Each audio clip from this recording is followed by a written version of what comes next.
Bab 801, Bat. Selamat telah menyelesaikan tugas pengembangan karir. Penyelesaian dimulai sekarang. Tingkat eksplorasi tugas, 80%. Status penyelesaian tugas, mengesankan. Kalian telah menarik sekelompok pengikut yang penuh motivasi dan keberanian, tetapi ini masih belum cukup. Kumpulkan lebih banyak pengikut dari domain asing, tarik lebih banyak pengikut, ciptakan jaringan sihir yang lebih kuat, berdiri teguh di tengah gelombang polusi, dan jadilah mercusuar. Poin keheningan yang didapat, 50.000 poin. Penyelesaian selesai. Silakan selesaikan tugas untuk menerima hadiah Anda. Lu Ban membacanya 2 kali. Sudah lama ia tidak menerima evaluasi serendah itu dan masih berusaha membiasakan diri. Setelah berpikir dengan hati-hati, Lu Ban merasa hal itu mungkin disebabkan oleh pengetahuan tingkat rendah yang ia masukkan ke dalam jaringan sihir. Meskipun insiden di Miskatonic signifikan, partisipasi para pemain tidak terlalu tinggi. Sebagian besar dieliminasi oleh klan makhluk ilahi di tahap awal, karena tidak dapat mengakses rahasia yang lebih dalam. Mengenai pengetahuan tentang dewa tertinggi dan dewa luar, bahkan jika ditempatkan di jaringan sihir, pemain tidak akan dapat melihatnya. Dengan demikian, butuh waktu lama bagi pengaruh Magic Network untuk memenuhi standar. Untuk mencapai evaluasi yang lebih tinggi, efisiensi dan kualitas sangatlah penting. Dia perlu menambahkan lebih banyak pengetahuan ke jaringan sihir dan memperluas pengaruhnya dengan cepat. Namun, Lu Ban juga menyadari bahwa pemain yang dipilihnya sudah sangat terkontaminasi. Menghadapi klan dewa tertinggi, orang-orang normal pasti langsung terjerumus ke dalam kegilaan, entah menjadi budak abadi klan itu atau mulai saling membunuh di tempat, atau kepala mereka bisa meledak. Namun, para pemain ini tidak hanya tidak terpengaruh tetapi juga mampu membongkar gereja dan menghancurkan berhala dewa, yang benar-benar mengejutkan Lu Ban. Terutama karena pemain ini tidak mengalami mutasi yang parah. Kemampuan super mereka hanya tumbuh lebih kuat. Karena situasi ini, para pemain mulai benar-benar percaya bahwa The Silent Land milik Lu Ban mungkin memiliki kekuatan khusus yang dapat melepaskan potensi manusia, menganugerahi mereka kemampuan super, dan sekarang mereka memuja Lu Ban sebagai sosok dewa. Jika iman memiliki kekuatan, maka Lu Ban mungkin sudah menjadi dewa tanah kecil. Ini juga sebabnya evaluasi tugas menyebutkan peningkatan pengikut Lu Ban. Namun, melihat mereka menyebut diri mereka dipilih oleh dewa, Lu Ban selalu merasa ada yang aneh. Mengumpulkan pikirannya, Lu Ban mengalihkan fokusnya ke tugas yang akan datang. Dia perlu menuju ke ibu kota terbengkalai dan Hedao untuk mengumpulkan bahan-bahan, jadi tentu saja, memilih tugas dari 2 domain asing ini adalah yang terbaik. Di TV, film terbaik Festival Film Miskatonic diberikan kepada film thriller tentang kesadaran diri. Tokoh protagonis dalam film tersebut sering berfantasi tentang berada di dunia lain dan meyakini identitas aslinya adalah seorang penyihir sakti, sehingga mengabaikan kenyataan sebagai delusinya, mengabaikan penindasan bosnya, dan bahkan menyelamatkan seorang wanita di jalan. Diperkirakan kehidupan tokoh utama akan terganggu oleh penyakit mental ini, tetapi sebaliknya, ia berkembang dan menjadi warga negara teladan, campuran ironi dan agak pahit manis. Citra filmnya terdistorsi, wajah para pembawa acara penghargaan tiba-tiba dipenuhi banyak mata, dan banyak tentakel muncul dari lengan baju mereka. Bentuk mereka runtuh, berubah menjadi monster-monster yang mengerikan dan mengerikan. Monster-monster ini secara bertahap bergabung bersama, membentuk teks aneh dan sulit dikenali. Jika bukan karena Lu Ban yang mengetahui bahwa The Silent Land mempunyai gaya seperti itu, dia mungkin akan berpikir sesuatu yang aneh tengah terjadi di Miskatonic lagi. Lu Ban melihat teks itu. Gangguan terdeteksi, tugas reposisi. Penjelasan tak terduga muncul. Lu Ban belum pernah mengalami gangguan di The Silent Land sebelumnya. Monster-monster bengkok itu bergetar hebat, membentuk teks-teks baru. Pengecam bahan. Setiap perjalanan punya titik akhir, di laut, bisa jadi benua, pulau, atau mungkin terumbu karang. Ketakutan manusia terhadap laut sudah ada sejak zaman dahulu kala, di dasar laut yang dalam, dingin, dan gelap, kejahatan tumbuh, sungguh menakjubkan. Namun selalu ada orang yang tertarik ke laut, di sana mereka menemukan kekayaan, ketenaran, kekuasaan, dan mencapai kebesaran. Anda memulai perjalanan baru, akankah Anda menemukan harta karun paling berharga di laut, memahami rahasia kehidupan abadi, mencuri otoritas para dewa, atau digantung di pantai, tidak diketahui semua orang. Seperti halnya setiap pohon yang menjulang tinggi dimulai dari tunas kecil, semua kebesaran dimulai dengan langkah pertama perjalanan, melangkahlah dengan berani.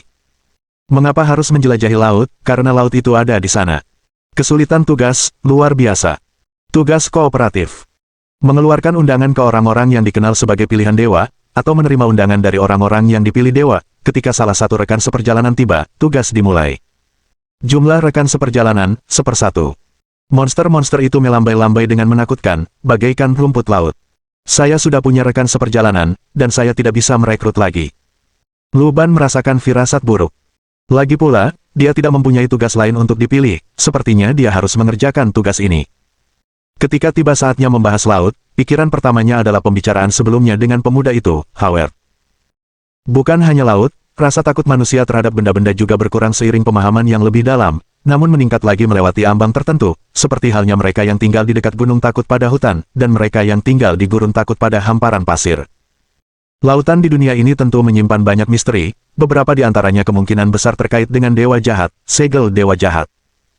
Namun, tingkat kesulitan tugas ini luar biasa, menyiratkan bahwa tugas ini pasti melibatkan topik yang berhubungan dengan penguasa kuno atau asal-usul dunia, hanya memiliki satu rekan seperjalanan membuat Lu Ban merasa tidak nyaman. Tetapi karena dia sudah sampai pada titik ini, Lu Ban tidak punya alasan untuk menolak. Dia menekan remote, dan monster-monster di TV itu tiba-tiba terpecah, berkumpul kembali untuk membentuk deskripsi tugas yang terperinci. Lu Ban melihat ke arah tujuan tugas. Tujuan tugas, menyaksikan perkecambahan. Tujuan tugas, bertahan hidup. Tujuan macam apa ini? Bertahan hidup memang mudah.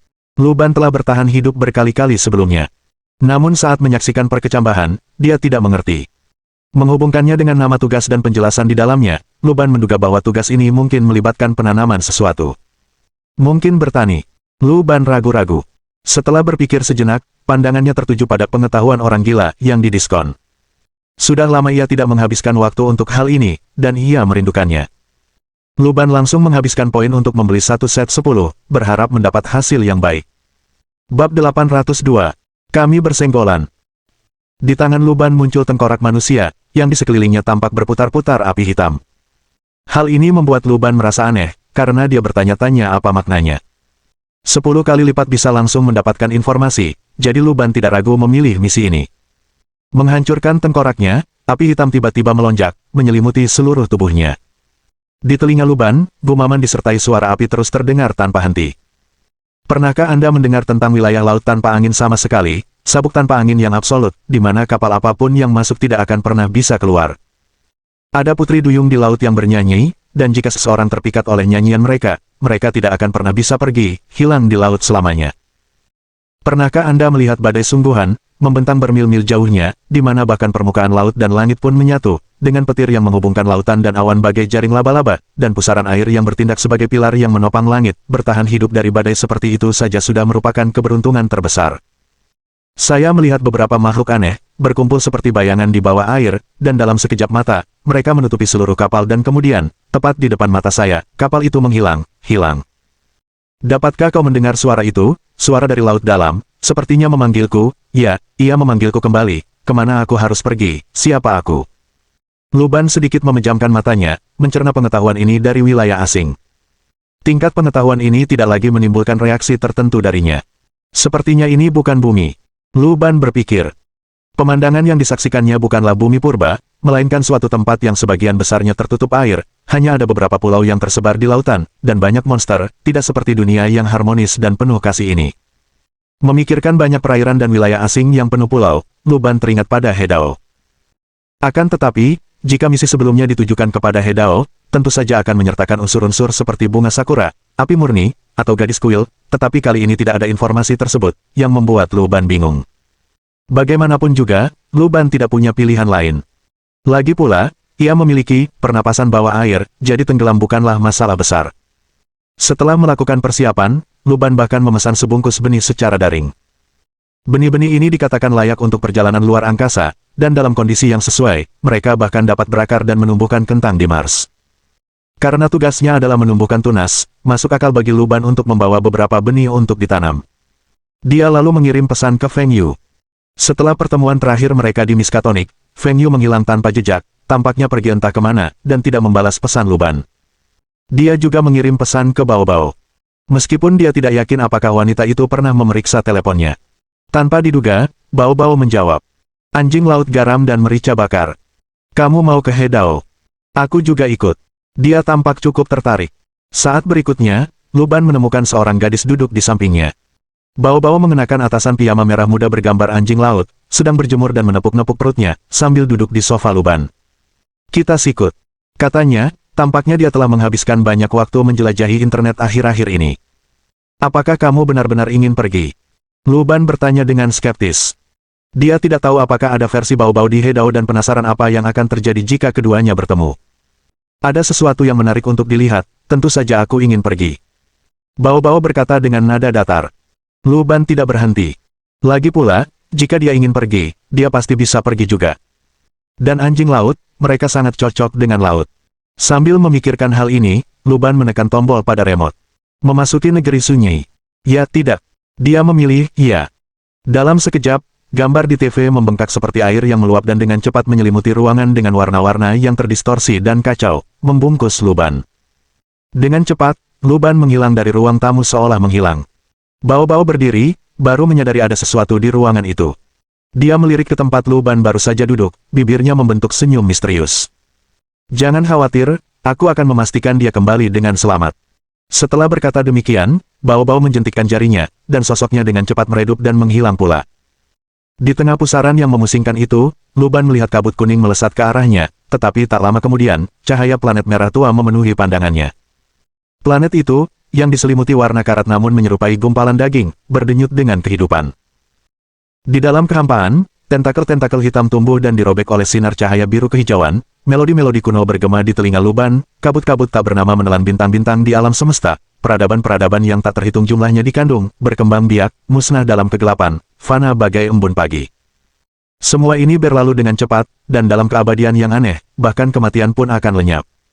Dia kembali sadar dan mendapati dunia masih berguncang. Tidak, lebih tepatnya, itu adalah kapal. Lu Ban mendapati dirinya di kabin kapal, dipenuhi bau busuk lembab dan apek, seperti kaus kaki yang direndam dalam air dan dibiarkan di dalam sepatu bot kulit selama berhari-hari, sangat menyengat. Kayu yang lembab menimbulkan perasaan tidak nyaman. Lu Ban melihat sekeliling. Ini adalah kabinnya dengan tempat tidur sederhana, spray juga lembab, berbau apak. Di atas meja, mangkuk kayu berisi makanan, tentu saja ikan. Sup yang terbuat dari berbagai jenis ikan tak dikenal yang direbus dengan rumput laut sebagai hiasan dan tampak sama sekali tidak menggugah selera. Lu Ban mengambil sendok dan menyeruputnya. Rasanya mengingatkannya pada masakan negeri malam kesukaan Xia, yang tidak dapat dikategorikan sebagai makanan lezat tetapi mungkin dianggap sebagai minuman keras. Cangkir itu berisi minuman keras, yang diencerkan seolah-olah disiram air, sungguh tidak enak rasanya. Berlayar di laut memakan waktu lama, dan air tawar mudah rusak, sehingga selama era pelayaran besar, para pelaut sering menyimpan minuman keras karena hasil penyulingannya memberikan beberapa efek antibakteri dan pengawet, meskipun rasanya tidak seperti yang diharapkan. Dari luar kabin terdengar suara-suara seperti teriakan. Lu Ban mendorong pintu hingga terbuka dan melihat para pelaut yang sibuk. Para pelaut tidak menyapa Lu Ban ataupun meliriknya sedikitpun. Lu Ban menaiki tangga menuju dek. Cerah dan terang, layar dinaikkan, bergerak cepat menerobos ombak. Dia melihat seorang wanita berbaju zirah berdiri di haluan, menatap ke depan. Jadi, itu kamu. Lu Ban memberi salam, dan Xia berbalik. Namun Xia tidak menanggapi salam Lu Ban, malah berbicara langsung. Misi ini sangat berbahaya, kamu mungkin mati di sini. Bab 803. Laut begitu sunyi. Aku akan mati di sini. Lu Ban mendengarkan kata-kata Xia dan tidak bereaksi sejenak. Namun saat menatap matanya, Lu Ban segera dapat menebaknya. Apakah kamu menjalani misi lain setelah misi terakhir, dan dalam misi itu, kamu mengetahui kematianku? Lu Ban berkata tanpa pikir panjang. Aku sudah pernah bilang, aku pernah ikut misi di Wastelen, di mana aku bertemu Du Danping. Karena kamu bilang Du Danping sudah mati di duniamu, kupikir aku bisa mencoba menyelamatkannya dengan menceritakannya. Xia mengangguk pelan, angin laut meniup ujung rambutnya yang kemasan, dan matanya yang hijau seperti air danau, dipenuhi oleh banyak pikiran. Lalu, aku berhasil menjalankan misi di Wastelen dan menemukan Du Danping, lalu menceritakan semua hal ini kepadanya. Apa reaksinya? Lu Ban penasaran. Mendengar pertanyaan Lu Ban, Xia terdiam sejenak sebelum berbicara. Dia tidak peduli dengan masa depannya sendiri. Malah, dia bercerita sesuatu kepadaku, tentang pertemuannya denganmu. Xia belum selesai, tetapi Lu Ban sudah menebak sebagian inti ceritanya. Jelas saja, Lu Ban tidak bertemu langsung dengan Du Danping, mayat yang dikremasi tidak dihitung. Jika Du Danping memberitahu Xia bahwa dia telah bertemu Lu Ban, maka pertemuan ini, dari sudut pandang Lu Ban, pasti akan terjadi di masa depan. Artinya dalam misi selanjutnya, Lu Ban akan pergi ke Wastelen untuk mencari Du Danping. Karena material yang dibutuhkan untuk meningkatkan testamen, Lu Ban tidak ada hubungannya dengan Wastelen. Lu Ban tidak berencana menyelesaikan misi itu di Wastelen dalam waktu dekat. Namun, setelah mendengar perkataan Xia, ia merasa harus pergi dan melihat sendiri situasinya. Memikirkan hal ini, Luban tiba-tiba merasa agak terlambat datang ke pesta. Karena Du Danping di masa lalu bertemu dengan Luban di masa depan, Xia di masa lalu mengetahuinya, yang mendorong Xia saat ini untuk menceritakannya kepada Luban saat ini dan membangkitkan minatnya. Hal ini kemudian mendorong Luban di masa depan untuk memilih pergi ke tanah terlantar, melengkapi siklus takdir. Siapa yang menjadi penyebab dan siapa yang menjadi akibat di domain asing tidak lagi menjadi masalah. Karena dia sudah bertemu dengan diriku di masa depan, berarti misi ini seharusnya aman, jadi bagaimana mungkin ada bahaya? Luban merasa aneh lagi. Karena Du Danping berkata bahwa ketika dia melihatmu, kondisimu sangat buruk, tampak seperti kamu telah sangat tercemar dalam misi sebelumnya, hampir mati. Xia segera menjawab, saya sangat tercemar. Luban mengerutkan kening. Jika berbicara tentang polusi, Luban memang menghadapinya setiap hari, namun baginya, itu semua adalah bagian dari rutinitas. Jika Du Danping menyadari ada yang tidak beres, berarti polusinya pasti sangat parah. Mengingat sulitnya misi ini, Luban menyadari dunia ini mungkin tidak sesederhana kelihatannya. Apakah dia menyebutkan informasi berguna lainnya? Mengesampingkan urusannya sendiri, karena sepertinya dia masih hidup untuk bertemu Du Danping, Luban tentu tidak akan melewatkan kesempatan ini. Ia sudah mengumpulkan 3 fragmen melodi Du Danping. Untuk karya terakhirnya, ia menduga, kemungkinan besar ia harus bertemu langsung dengan pria itu.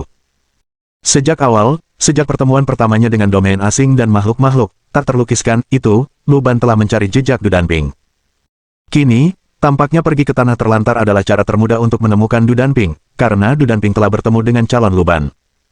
Jadi, selama Luban pergi ke tanah terlantar, ia ditakdirkan untuk bertemu Du Danping, itulah siklus takdir. Dia bilang dia sedang mencari cara untuk melawan polusi. Xia melirik Luban, lalu mengalihkan pandangannya ke lautan tak berujung. Dia yakin bahwa dia hampir bertemu dengan makhluk ilahi tingkat keheningan, dan bahwa Du Danping sedang mencoba menemukan jalan keselamatan untuk dunianya sendiri di tengah perjuangan para makhluk ilahi. Jalan menuju keselamatan. Luban tidak tahu apakah Du Danping pernah menemukannya. Sang pilihan para dewa akhirnya lenyap, bermandikan cahaya Aldebaran di Teater Agung Jiangcheng di tengah kobaran api. Namun setidaknya dalam 20 tahun setelah kematian Du Danping, dunia yang dilindunginya masih ada. Apakah dia menyebutkan sesuatu yang akan kukatakan di masa depan? Luban terus bertanya. Dia sangat menyadari bahwa jika dia benar-benar menghadapi sesuatu yang dahsyat dalam misi ini, potongan-potongan dari masa depan ini mungkin menjadi pahat yang akan mengunci masa lalu yang tidak teramati dan tidak ada pada tempatnya, untuk selamanya menentukan nasibnya. Tetap saja, dia penasaran. Seperti halnya Cui Sitter, jika seseorang harus menghadapi takdir yang tak terelakkan, setidaknya ia harus menghadapi takdir masa depan dengan jelas. Tidak, Du Danping sangat menyadari bahwa begitu informasi tertentu tersebar, semuanya akan menjadi pasti. Dia pikir masih ada ruang untuk perubahan. Mata Xia tertunduk. Luban juga mengerti, bahkan jika dia mengatakan sesuatu kepada Du Danping di masa depan, dan Du Danping menyampaikannya kepada Xia, dia tidak akan membaginya dengan Luban. Karena begitu Luban yang sekarang tahu apa yang akan dikatakan dirinya di masa depan, ia memang akan terkurung dalam siklus takdir. Namun untuk saat ini, masih ada ruang untuk pembalikan, dan sebagai partner, Xia tentu ingin menyelamatkan Luban. Sama seperti mereka ingin menyelamatkan Cui Sitter. Tentu saja, Xia juga memahami bahwa, sebagai seorang yang dipilih oleh para dewa, jika mereka memang harus mengorbankan diri demi menyelamatkan sebuah peradaban, mereka akan melangkah maju, meski tahu kematian telah menanti, mereka tetap maju tanpa gentar. Apa yang sedang kamu bicarakan? Sebuah suara tiba-tiba terdengar dari belakang Luban. Ia berbalik dan melihat Bao Bao sudah ada di sana, mengenakan pakaian baru, berdiri di dek. Pakaiannya, jubah putih dan celana hakama merah, dengan kaos kaki putih, menyerupai gadis kuil dan menarik perhatian banyak pelaut. Karena dia juga memiliki rambut hitam, Bao Bao memang memiliki kemiripan dengan gadis kuil dari pulau yang dikenal Luban. Siapa dia? Xia mengerutkan kening, mengira ini adalah pendatang baru yang dibawa Luban. Tapi lagi pula, mustahil bagi pendatang baru untuk bergabung dengan misi level Splendid. Kamu bisa memanggilnya Bao Bao. Luban diperkenalkan. Xia menatap gadis itu dengan skeptis.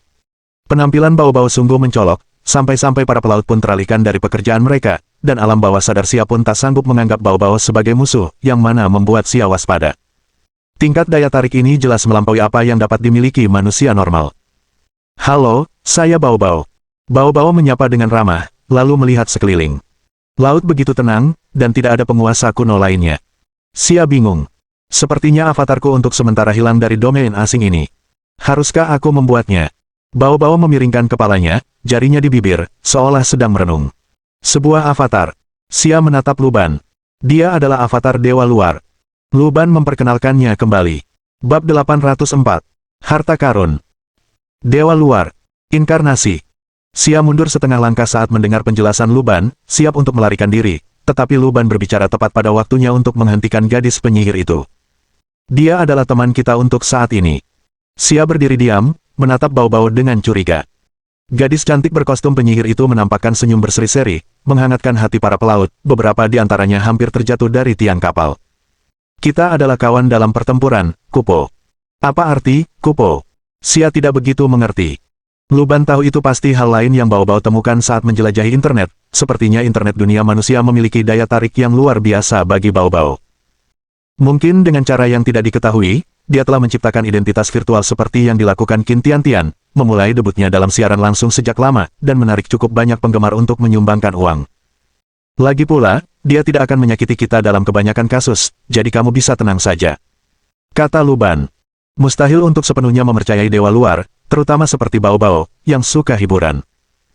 Kini dia bagaikan seorang anak kecil yang sedang menonton dua serangga berkelahi, untuk sementara waktu dia merasa sisi ini menghibur dan dengan demikian menyemangati Luban dan yang lainnya, tetapi suasana hatinya dapat berubah sewaktu-waktu, mungkin merasa menghancurkan Luban lebih lucu lagi. Sejauh ini, Luban merasa ia telah memberikan Bao-Bao cukup banyak kesenangan, dan jika itu bisa dianggap sebagai persembahan, ia memang menyenangkan seorang dewa. Aku tidak menyangka kau bisa terhubung dengan makhluk seperti itu. Xia refleks mengalihkan pandangannya, bukan karena pesona Bao-Bao yang luar biasa, melainkan karena sebagai inkarnasi dewa luar, ia hampir setara dengan penguasa kuno sejati. Menatapnya secara langsung mungkin akan langsung membuatnya kehilangan akal sehat, terjun ke dalam kegilaan total. Meskipun Bao-Bao saat ini berwujud manusia, Xia sangat menyadari bahwa itu hanyalah tipuan.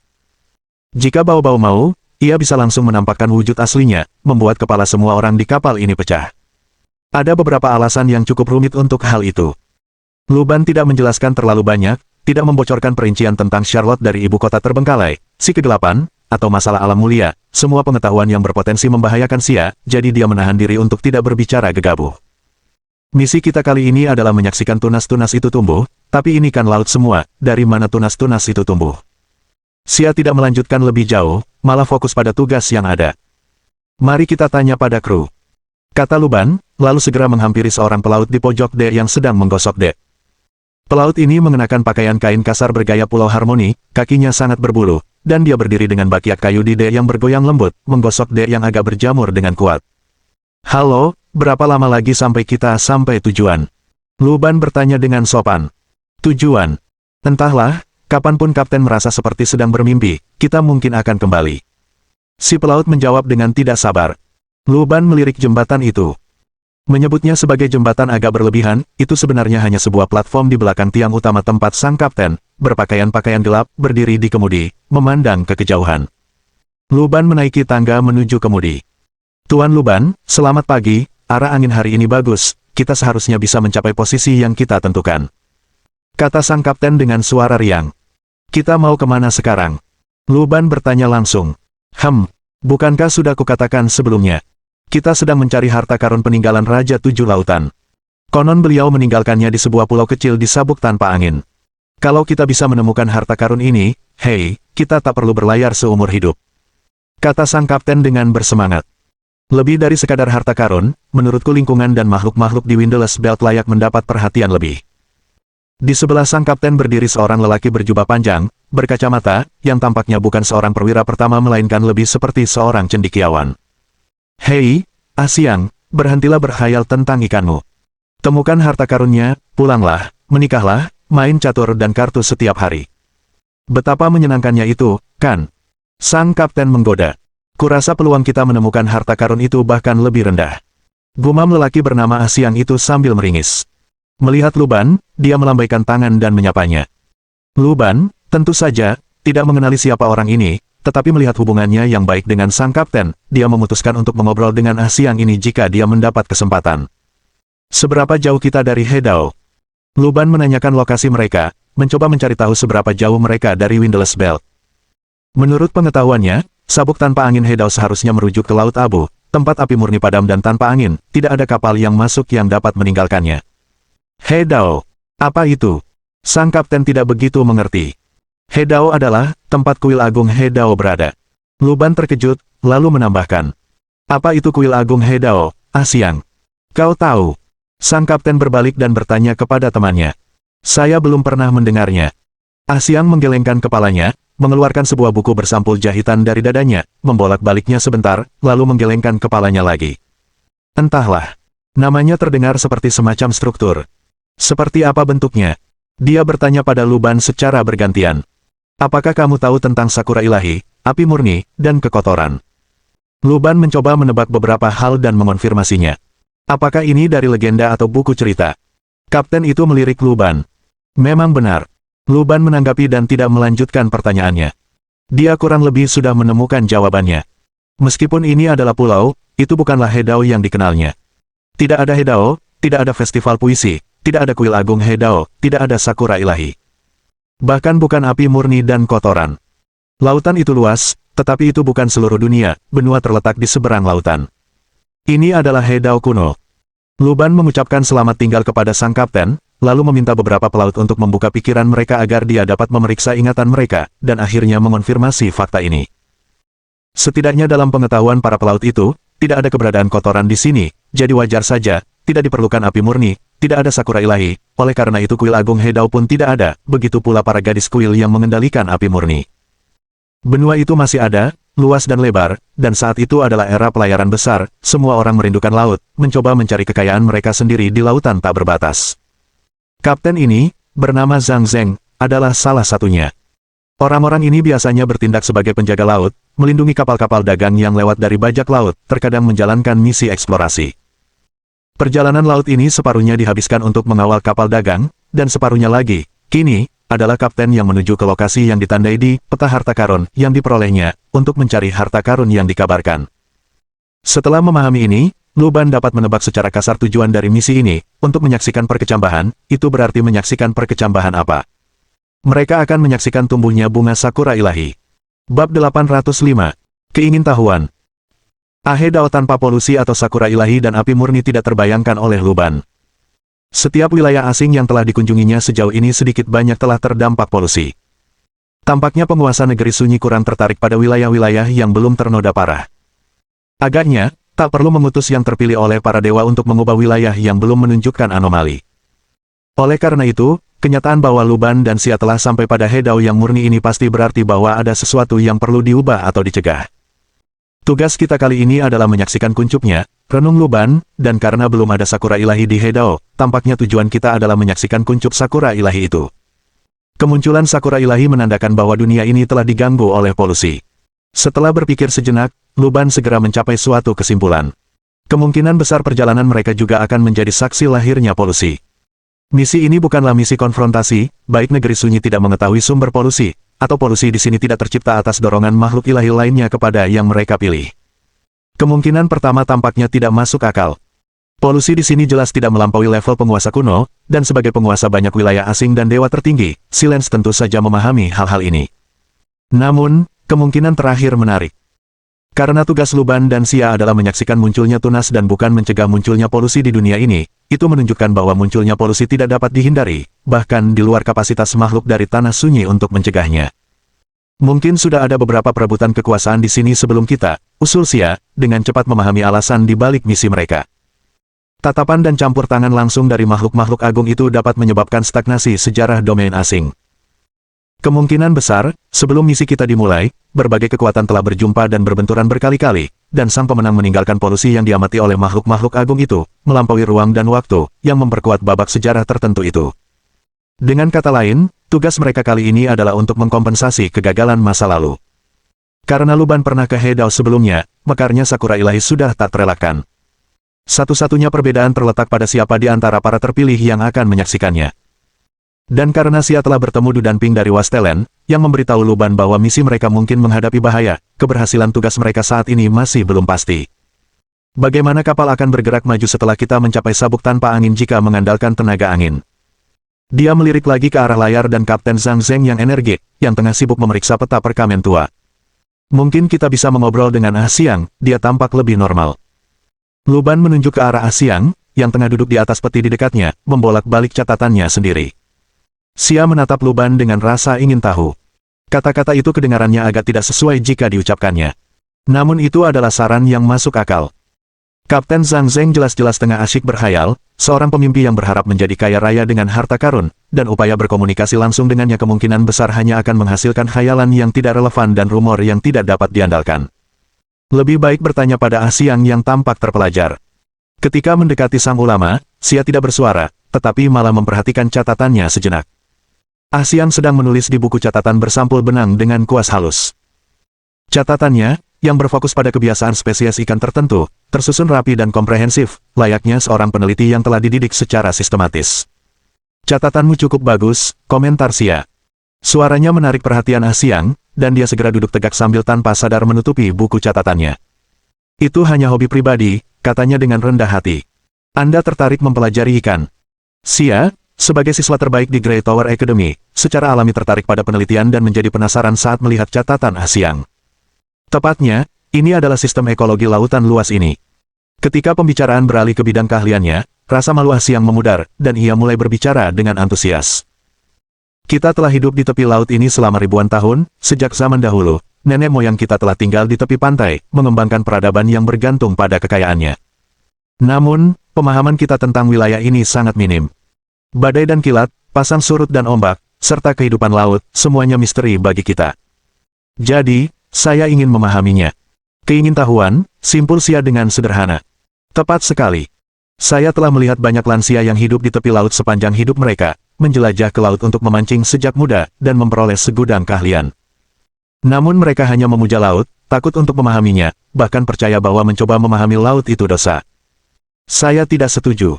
Ah Siang meletakkan buku catatannya agar tintanya mengering tertiup angin laut, lalu melanjutkan. Ribuan tahun yang lalu, manusia hanya bisa memancing dengan tongkat kayu sederhana di pantai atau mengandalkan kawanan ikan yang dibawa oleh topan.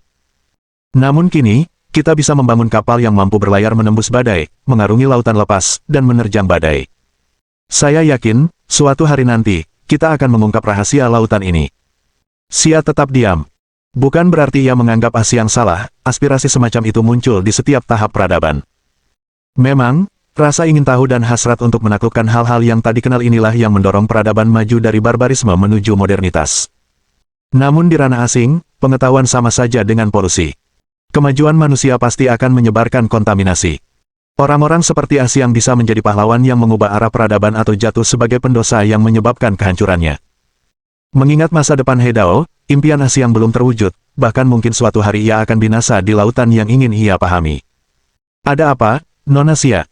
Apa menurutmu aku salah bicara? Tanya Ah Siang menyadari Xia tak kunjung merespons. Ia kembali merasa gelisah, bertanya-tanya apakah ia terlalu agresif, lagi pula, jarang sekali mengobrol aneh seperti itu dengan wanita secantik itu, dan itu terlalu kuno. Kadangkala dia iri pada sahabatnya Zhang Zheng, yang cukup populer di kalangan wanita di pantai, memikat semua wanita, asalkan dia tidak mengungkit harta bendanya. Kamu berbicara dengan baik, dan sekarang muncul pertanyaan. Luban menyela pada saat itu, mengambil buku catatan berisi tinta yang mengering dan melihat gambar ikan. Apakah ikan ini enak? Ah Siang tercengang. Bab 806. Angkatan udara yang tak pernah kosong. Buku catatan itu menggambarkan seekor ikan berbentuk gelendong yang tampak montok dan halus, dengan sirip punggung yang ramping. Meskipun hanya berupa gambar kuas sederhana, detail-detail pentingnya tertangkap dengan jelas, dan bahkan hanya dengan beberapa sapuan, orang dapat melihat penampilan ikan tersebut. Makan, aku tidak mempertimbangkan itu. Ah Siang menggaruk kepalanya, tidak mengerti maksud Luban. Saya melihat ikan ini di air beberapa hari yang lalu saat hujan. Saya tidak punya sarana untuk menangkapnya, jadi saya hanya memperhatikan penampilannya. Ikan ini berenang sangat cepat, hampir menyamai kecepatan perahu kami, dan ukurannya cukup besar dan mencolok. Ia menunjuk ukuran ikan itu, kira-kira sebesar anak berusia 6 atau 7 tahun. Ikan sebesar dan gesit seperti itu memang langka. Rasanya pasti enak. Luban menambahkan baris lainnya. Bayangkan, dia montok sekali, pasti banyak dagingnya, dan karena berenangnya cepat, dia pasti sering berolahraga. Semua otot itu, terutama di punggungnya, kalau kita bisa menangkap satu dan mengiris daging dari tulang belakangnya, pasti enak sekali. Dia berbicara dengan cara yang membuat Ah Siang menelan ludahnya, tetapi cendekiawan itu segera menyadari sikapnya yang tidak pantas dan segera mengoreksi dirinya sendiri. Tidak, bagaimana kita bisa memakannya? Kenapa kita tidak bisa makan makanan laut? Bukankah tujuan penelitianmu untuk memahami makhluk-makhluk ini? Apakah makanan laut itu bisa dimakan dan rasanya enak? Tentu saja bagian dari penelitianmu, jadi apa salahnya memakannya? Luban berdebat dengan serius, membuat Ah Siang bingung. Itu tampaknya sangat masuk akal. Mengapa kita tidak menangkapnya sekarang? Luban menyarankan lagi. Sebelum Ah Siang sempat bereaksi, Luban telah meraih sebuah tongkat tak tentu yang terletak di samping kotak itu. Dengan tangan kanannya, dia mewujudkan pena baja, testamen, berwarna perak dan menulis pada tongkat itu. Tongkat pancing yang sangat efisien, kayunya lepas dalam 1 menit, tidak pernah gagal. Saat berikutnya, Luban mencabut seutas tali dari suatu tempat, melilitkannya pada tongkat, dan melemparkannya ke laut. Tak lama kemudian, tongkat di tangan Luban bergetar sedikit. Dapat 1. Dia berjuang menarik pancing, tampak seperti seorang nelayan berpengalaman. Ini dia. Namun setelah usaha yang luar biasa, Luban menarik kailnya dan hanya menemukan seekor ikan pipi seukuran telapak tangannya. Kami menyebut ikan ini ikan kipas karena bentuknya seperti kipas, jelas Ah Siang. Bagaimana rasanya? Luban tidak terlalu peduli dengan hal lain, hanya peduli apakah itu enak atau tidak. Para nelayan biasanya merebusnya langsung untuk dijadikan sup ikan, jawab Ah Siang dengan agak enggan. Apakah ada cara lain untuk memasaknya? Luban terus maju. Bisa juga dipanggang langsung. Metode memasakmu terlalu minim, merebusnya dengan kecap mungkin akan lesat. Buat beberapa potongan di bagian luar, lalu masak dengan air dan kecap agar bumbunya meresap ke dalam daging ikan, cek-cek, membayangkannya saja sudah menggiurkan. Luban berkata, sambil memperhatikan bahwa ikan itu mirip ikan bawal di bumi. Ia selalu menikmati ikan rebus sejak kecil, jadi ia melanjutkan. Kecap asin, apa itu? Ah Siang bertanya, tidak begitu mengerti. Kamu tidak punya kecap? Luban terkejut. Awalnya ia mengira bahwa itu hanyalah cara nelayan untuk tetap sederhana saat berada di perahu dengan merebus atau memanggang ikan, tetapi kini tampaknya Hedao jauh tertinggal dalam hal bumbu-bumbu. Tapi kalau dipikir-pikir, itu masuk akal.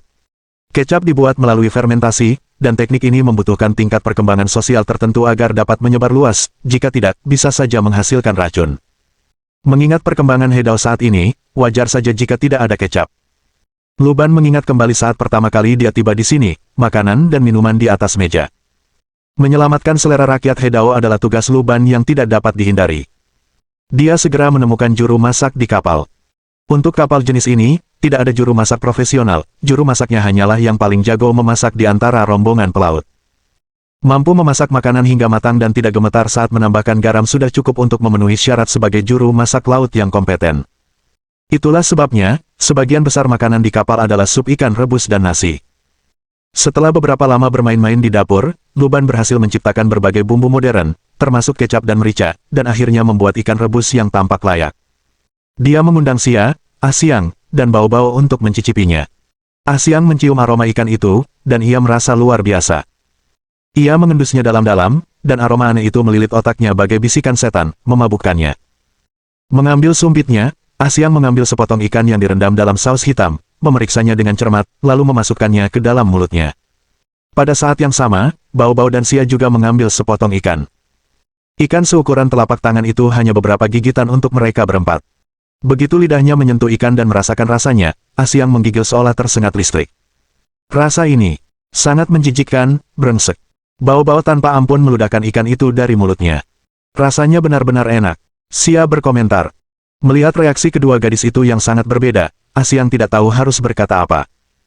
Dibandingkan dengan sup ikan yang biasa mereka santap karena kurang garam, rasa ikan ini memang bisa dibilang sangat kuat, tetapi rasa yang begitu kuat membuat Ah Siang merasa lidahnya seperti dijepit oleh penjepit yang membara. Dia tidak menganggap dirinya seorang pecinta kuliner, tetapi makanan ini mungkin tidak dapat dia terima. Luban juga menggigit ikan itu. 3 detik kemudian, Luban meludahkan ikan itu dari mulutnya. Sangat menjijikkan. Apakah ada yang pernah mengatakan kepadamu bahwa kamu sebaiknya tidak memasak? Bao-Bao menemukan cangkir di dapur dan membilas mulutnya dengan alkohol yang hampir seringan air. Ini bukan salahku, ini salah ikannya. Luban menjelaskan dengan serius. Pasti ada beberapa komponen khusus di dalam ikan ini yang bereaksi tak terduga dengan kecap, menyebabkan rasa ikan menjadi aneh. Ini patut diselidiki. Apakah ini benar-benar layak diselidiki? Pada saat itu, Ah Siang akhirnya menyimpulkan bahwa rasa ikan itu memang tidak enak. Tentu saja, kalau ikan ini saja tidak bisa direbus dengan kecap, berarti ada beberapa zat khusus di dalamnya. Tidakkah kamu bertanya-tanya mengapa ada zat-zat ini, dan dari mana asalnya? Luban berkata dengan sungguh-sungguh. Itu cukup masuk akal. Ah Siang menjadi agak bingung, yakin dengan kemampuan berbicara Luban. Kalian berdua. Tepat saat Xia hendak menyarankan agar mereka berdua berhenti mempermasalahkan masalah kecap dan memberikan ikan mereka padanya, suara ledakan terdengar dari luar. Diiringi ledakan itu, banyak suara bermunculan, menimbulkan keributan keras, dan seluruh kapal mulai bergetar sedikit. Suara menggelegar itu, seperti suara tembakan meriam. Bab 807. Bajak Laut. Xia adalah yang pertama bereaksi. Tidak ada jendela di dapur. Mengambil 3 langkah seolah-olah 2 langkah, ia melewati kabin sempit dan melihat para pelaut yang kacau bergerak maju mundur di dek. Teriakan mereka bercampur dengan dentuman tembakan meriam, yang langsung membawanya kembali ke medan perang. Bang! Sebuah suara siulan mendekatinya, dan Xia melihat sebuah bola meriam timah hitam melesat melewati sisi perahu, membawa beberapa serpihan kayu menuju tiang utama dengan sudut tajam. Jika bola meriam mengenai tiang utama, kemungkinan besar, mungkin 9 dari 10, kapal itu akan musnah. Di era ini, yang digerakkan oleh layar, tiang utama yang patah biasanya merupakan hukuman mati, satu-satunya pilihan adalah meninggalkan kapal. Tak ada waktu untuk bereaksi. Xia berdiri diam, dan suatu kekuatan tak terlihat segera membelenggu bola meriam itu. Sumbu sudah menyala di dalam bola meriam, hendak melakukan kontak erat dengan bubuk mesiu untuk memunculkan percikan kecil peradaban. Tetapi api itu dipadamkan oleh kekuatan tak kasat mata dan gagal memancarkan cahaya dan panas sepenuhnya, tidak mampu menawarkan masa mudanya. Di balik bola meriam itu, Xia melihat 3 kapal di kejauhan. Ketiga kapal ini sedikit lebih kecil dari yang satu ini, masing-masing hanya memiliki 2 tiang. Kapal-kapal semacam itu lincah dan cepat melawan angin, serta murah biaya pembuatannya, biasanya digunakan sebagai kapal dagang jarak pendek atau kapal penjaga pantai. Namun, di puncak tiang kapal tersebut berkibar bendera hitam. Bendera hitam tersebut memiliki simbol pedang dan tengkorak, sebuah indikasi jelas bahwa mereka adalah bajak laut. Xia tidak tahu di perairan mana mereka berada, tetapi karena mereka telah berlayar cukup lama tanpa berlabuh, pastilah itu adalah laut lepas, tempat para bajak laut biasanya muncul. Ini juga berarti pasti ada pulau-pulau di dekatnya yang berfungsi sebagai markas para bajak laut. Para bajak laut ini memiliki meriam dan 3 kapal dengan banyak awak, mereka pasti telah menjarah beberapa kapal. Karena Sekunar tidak cocok untuk pelayaran laut lepas, sebagian besar kekayaan mereka kemungkinan besar tidak dibelanjakan dan ditinggalkan di pulau itu. Artinya, para bajak laut ini pasti kaya. Dengan pikiran ini, Xia tidak dapat menahan diri lagi. Bajak laut, serangan bajak laut. Seorang pelaut yang bertengger di puncak tiang utama berteriak.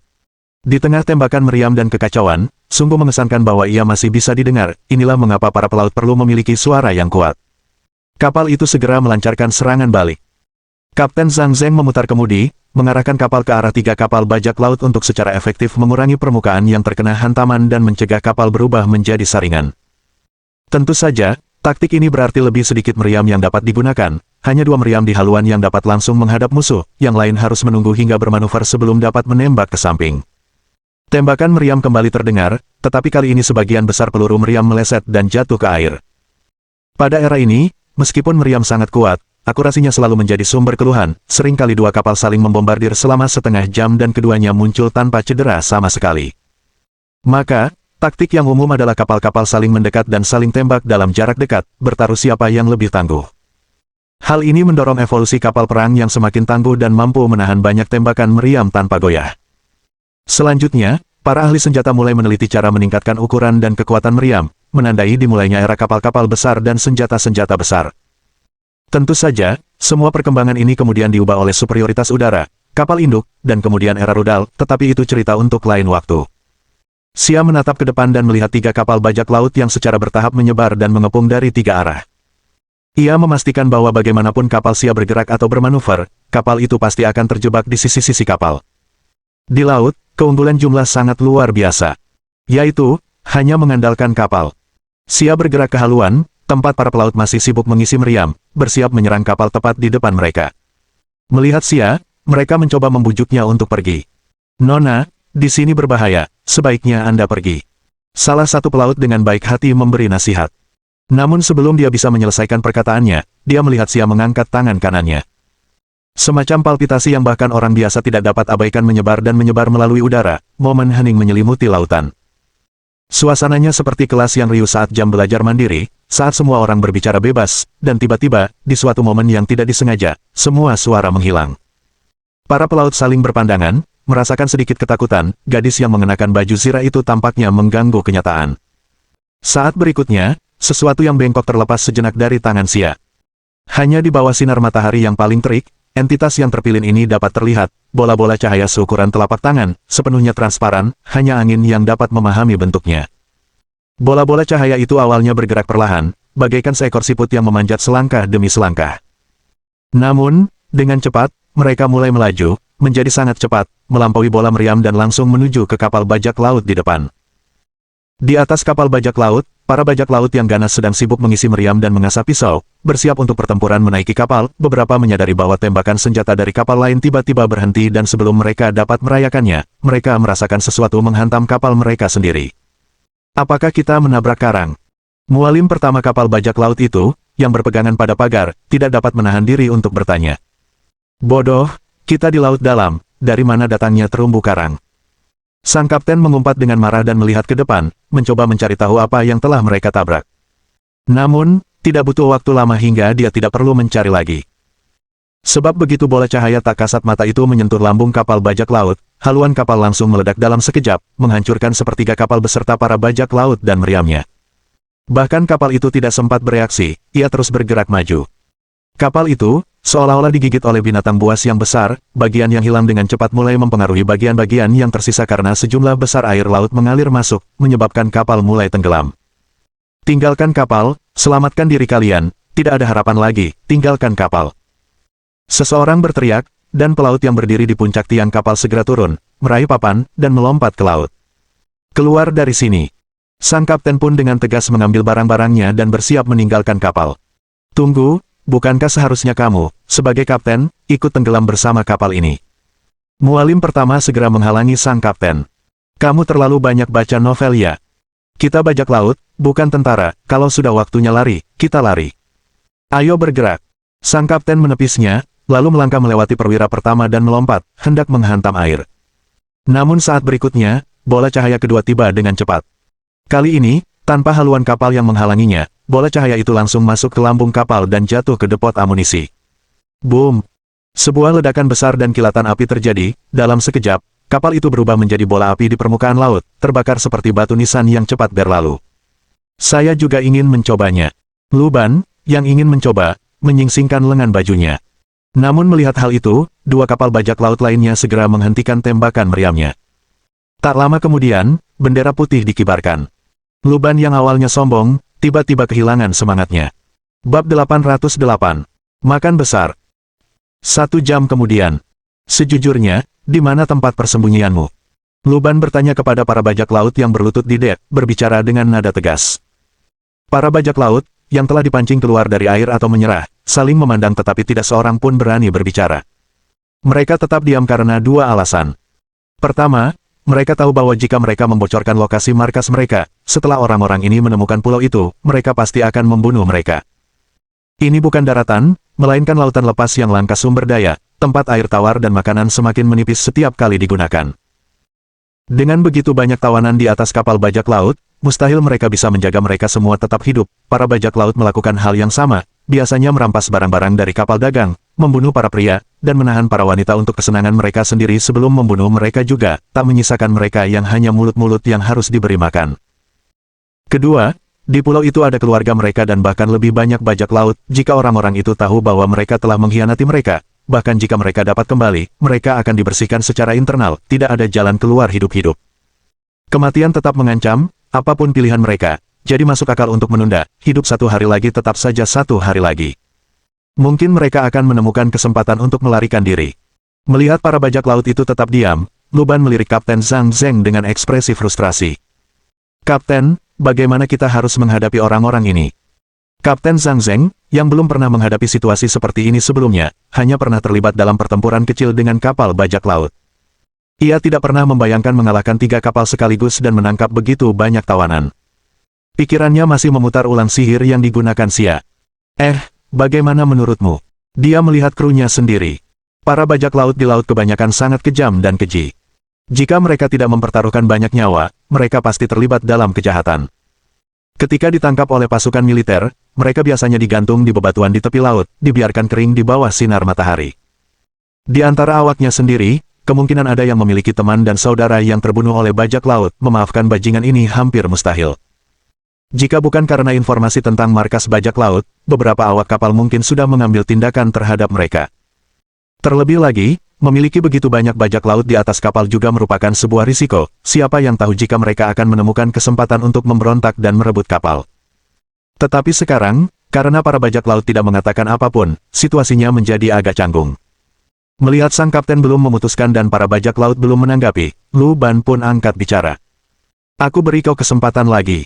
Orang yang membocorkan lokasi persembunyianmu bisa selamat. Kapten Zhang Zheng, kita akan memastikan orang itu dibawa kembali untuk dikurung di penjara. Kau hanya perlu benar-benar berubah dan kau bisa memulai hidup baru, menghindari jerat. Bagaimana menurutmu? Mendengar kata-kata Lu Ban, beberapa bajak laut tampak terpengaruh. Mereka tahu hanya satu orang yang dibutuhkan, sulit untuk membawa pergi sekelompok orang, tetapi satu orang pasti bisa diatur. Begitu sampai di darat, mereka tidak akan digantung, yang tampaknya menjadi satu-satunya jalan keluar hidup-hidup. Tapi siapakah orang ini? Para bajak laut itu tidak begitu naif, mereka sangat sadar bahwa jika seseorang melangkah maju sekarang, yang lain akan langsung membunuh mereka untuk mencegah mereka menjadi satu-satunya yang selamat, karena itulah yang akan mereka lakukan sendiri. Ini adalah rangkaian kecurigaan. Di antara kelompok bajak laut ini, muncullah hutan gelap. Melihat tatapan licik para bajak laut, Kapten Zhang Zheng menggelengkan kepala, ia tahu para bajak laut ini tidak mudah dihadapi. Di laut, yang penting bukan hanya kekuatan fisik, tetapi juga pemahaman akan sifat manusia. Namun, Lu Ban tidak membiarkan situasi ini berlarut-larut terlalu lama. Dia mendekati bajak laut yang berlutut di depan. Bajak laut itu berwajah acuh tak acuh dan menolak mengatakan sepatah kata pun. Lu Ban menempelkan tangannya di kepala lelaki itu. Tak terhitung kata yang muncul. Lu Ban menelusuri ingatan itu sejenak dan dengan cepat menemukan posisi pangkalan itu dalam ingatannya, bersama dengan beberapa ingatan lain yang memberatkan. Mengerti, kata Lu Ban. Petik 2 tanda tanya petik 2. Para bajak laut saling bertukar pandang, tidak tahu bagaimana Lu Ban tahu, mereka pikir dia hanya menggertak mereka. Baru setelah Lu Ban menandai lokasi pulau itu di peta laut, kelompok bajak laut itu benar-benar mulai merasa takut. Seharusnya tidak ada masalah sekarang, orang-orang ini semuanya tidak berguna. Lu Ban berkata lagi. Tunggu, masih ada sesuatu yang belum kita katakan. Para bajak laut tidak tahu bagaimana Lu Ban tahu, dan mereka tidak dapat melihat konten yang terkait dengan perjanjian, tetapi karena lokasi markas mereka telah terungkap, mereka hanya bisa memohon belas kasihan, berharap untuk diselamatkan. Sekarang setelah kita punya informasinya, mari kita lemparkan sisa orang itu ke laut. Xia berkata dengan dingin. Tiba-tiba para bajak laut mulai membuat kerusuhan. Sang bajak laut utama, yang terdorong oleh keputusasaan, melompat, mencoba menyandera dan melarikan diri. Beruntungnya, ia berhasil melewati seorang pelaut yang sedang mengawasinya, merampas pisau dari tangan pelaut tersebut, dan bahkan menangkap seorang sandera. Sayangnya, sandera yang ditangkapnya adalah Bao Bao. Jangan mendekat, atau aku akan membunuh wanita ini.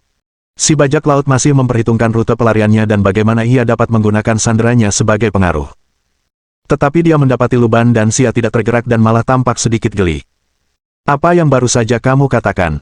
Suara lembut terdengar dari wanita di depan bajak laut itu. Tiba-tiba, bajak laut itu seolah melihat sesuatu yang luar biasa indah, keindahannya begitu memukau hingga melenyapkan semua pikirannya. Gerakannya membeku saat ia menatap perempuan yang melepaskan diri dari ikatannya, lalu berbalik. Meskipun bertubuh kecil, perempuan itu menatapnya dengan tatapan berwibawa. Apakah saya cantik? Bao Bao memperlihatkan senyum tipis, bagaikan hangatnya matahari di hari musim dingin yang menyentuh hati. Indah, sangat indah. Jawab bajak laut itu dengan bingung. Apakah kamu menyukaiku? Bao Bao bertanya lagi, jarinya mengetuk pelan dada bajak laut itu. Seperti, aku suka. Sang bajak laut menjadi seperti burung beo yang tak berperasaan, terus-menerus mengulang jawabannya. Kalau begitu, maukah kau mati untukku? Bao Bao bertanya dengan nada santai. Bajak laut itu setuju sambil berteriak, lalu, pisau di tangannya mengiris lehernya, darah muncrat, tetapi dengan tekadnya sendiri, semua pisau meleset dari Bao Bao, hanya mengotori Det. Saat bajak laut ini perlahan jatuh, bajak laut lainnya tampak terkena sihir juga, menatap tajam ke arah Bao Bao. Semuanya, maukah kalian mati untukku? Mulut Bao Bao melengkung membentuk senyum. Detik berikutnya, semua bajak laut mulai bunuh diri dengan berbagai cara, ada yang langsung terjun ke laut, ada yang membenturkan kepala ke Det dengan keras, dan ada yang bahkan sampai mencungkil bola mata mereka sendiri. Tiba-tiba, Det kapal berubah menjadi semacam neraka. Kapten Zhang Zheng, yang menyaksikan tontonan ini, juga tercengang. Ia pernah mendengar para nelayan tua bercerita tentang putri duyung di laut, yang menggunakan nyanyian merdu mereka untuk menyihir manusia.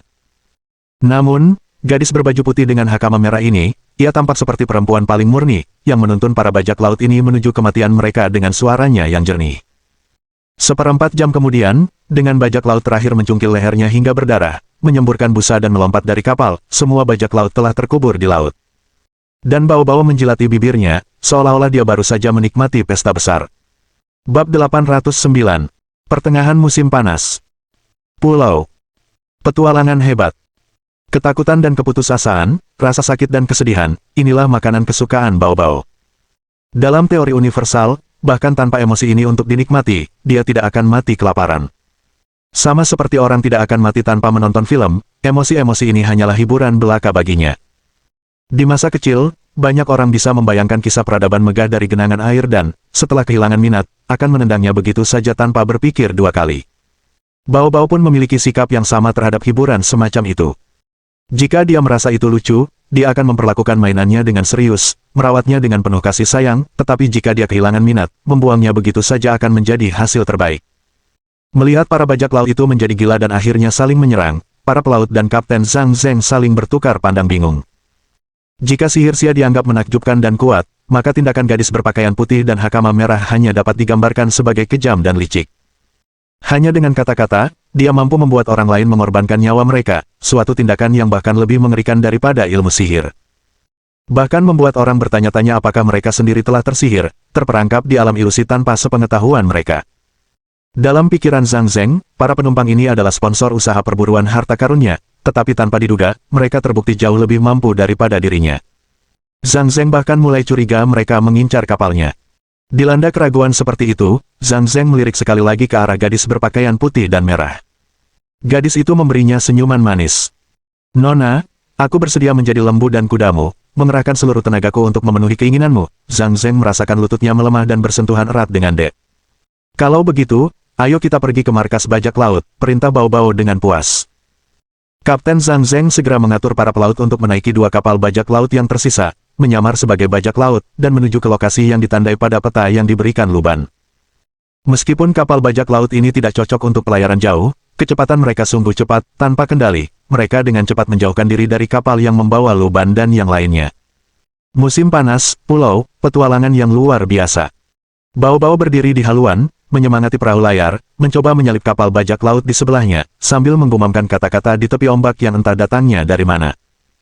Untungnya, Bao-Bao belum terlalu banyak belajar bicara abstrak, dan komentar-komentarnya tidak terlalu keterlaluan hingga menjengkelkan, dan sebagai seorang penggoda yang nakal, Luban tidak keberatan sama sekali. Asalkan Bao-Bao bahagia. Bao-Bao mendengus keras, seakan berusaha membuat kapal melaju lebih cepat lagi, mengamati laut dengan rasa ingin tahu seorang anak. "Air di sini sangat jernih, sangat berbeda dengan air di dekat Hedao nanti," komentar Luban. Setelah tercemar, air Hedao tak lagi jernih, bayangan-bayangan menyelimuti dasar laut, dan monster-monster mengerikan memenuhi lautan, melahap semua makhluk hidup. Bahkan di hari yang cerah, laut tampak keruh dan kotor. Hanya api murni yang mampu membakar habis semua dosa, mengembalikan seluruh dunia ke kemurnian aslinya. Air ini. Bao-Bao mencondongkan tubuh, memandang ke arah laut di bagian depan kapal. Itu seperti cahaya terakhir yang dilepaskan ketika sebuah bintang padam, sangat mempesona untuk dilihat. Dia berbicara dengan sungguh-sungguh. "Bukankah analogimu agak terlalu tidak masuk akal?" Luban jarang berkomentar seperti itu, tetapi ia menatap ke depan dan sudah bisa melihat warna yang berbeda di Cakrawala, sebuah pulau kecil. Luasnya mungkin bahkan lebih kecil daripada lingkungan tempat tinggal Luban, cukup kecil untuk dilihat sekilas. Pegunungan di pulau itu ditumbuhi pepohonan hijau. Pada era ini, eksploitasi alam oleh manusia belum mencapai taraf seperti yang terjadi di kemudian hari, dan para bajak laut belum memiliki kemampuan dan teknologi untuk membangun surga sejati di tempat terpencil ini. Jika bajak laut benar-benar memiliki kemampuan seperti itu, mereka mungkin tidak perlu beralih ke bandit. Lagi pula, dari apa yang dilihat Luban, aturan di Hedao cukup longgar. Setiap pengurus pulau pada dasarnya memerintah secara otonom. Selama mereka membayar pajak ke kuil agung Pulau Harmoni tepat waktu, tidak ada masalah. Dibandingkan dengan eksploitasi berlapis di ibu kota terbengkalai, tempat ini memang bisa dianggap sebagai surga di bumi. Jadi, menjadi bajak laut berarti tidak memiliki keterampilan lain sama sekali. Baru saja, ketika Luban menyelidiki ingatan orang lain untuk mencari koordinat pulau itu, ia seringkali menemukan pikiran-pikiran yang dipenuhi nafsu birahi, atau pikiran-pikiran sepele seperti kekesalan seorang anak, seperti ingin membalas dendam dengan memakan 3 bola nasi hari ini karena kemarin mereka baru makan 2. Meskipun itu hampir tidak dapat dianggap sebagai banyaknya pikiran, paling tidak seseorang dapat mengatakan pikiran mereka kosong. Sebelumnya, Luban pernah melihat beberapa penjara yang mengatur agar narapidana mempelajari kerajinan tradisional, dan bahkan beberapa warisan budaya yang terancam punah diajarkan kepada narapidana karena terbatasnya jumlah magang. Lagi pula, tidak banyak yang bisa dilakukan di penjara, selain bekerja, ada pembelajaran, yang merupakan cara terbaik untuk menenangkan pikiran dan menghargai keindahan klasik. Dulu ada yang mencari pencerahan di Dragonfield, dan kini tak sedikit yang mencari pencerahan di penjara. Beberapa bahkan menjadi pewaris warisan budaya tak benda setelah dibebaskan, berkontribusi pada promosi dan kejayaan seni tradisional. Jika para bajak laut ini cukup beruntung untuk dipenjara, pikir Luban, dia juga bisa membimbing mereka dalam mencari pencerahan. Dari jauh, Luban bisa melihat beberapa orang di pulau itu.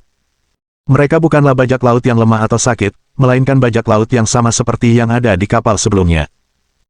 Tampak jelas ada dua kapal yang ditambatkan di pelabuhan sederhana itu, satu adalah kapal layar 2 tiang yang sudah dikenal, dan satu lagi, kapal 3 tiang, yang mungkin digunakan untuk pelayaran jauh, bergerak di antara pos-pos terdepan dan pulau-pulau terdekat. Hasil tangkapan ini tidak buruk sama sekali, kami bahkan menangkap satu kapal utuh. Dari kejauhan, Luban dapat membaca gerak bibir para bajak laut di dermaga dan menirukan kata-kata mereka. Aku penasaran apakah ada wanita di sana, sudah lama sejak aku *****. Ia mengulanginya disertai beberapa kata lain yang tidak pantas diucapkan di depan anak-anak. Tidak perlu menerjemahkannya kata demi kata. Sia meminta Luban agar tidak mengucapkan kata-kata kasar seperti itu lagi dan bersiap mengangkat tangannya untuk mencari cara untuk menembak para bajak laut itu.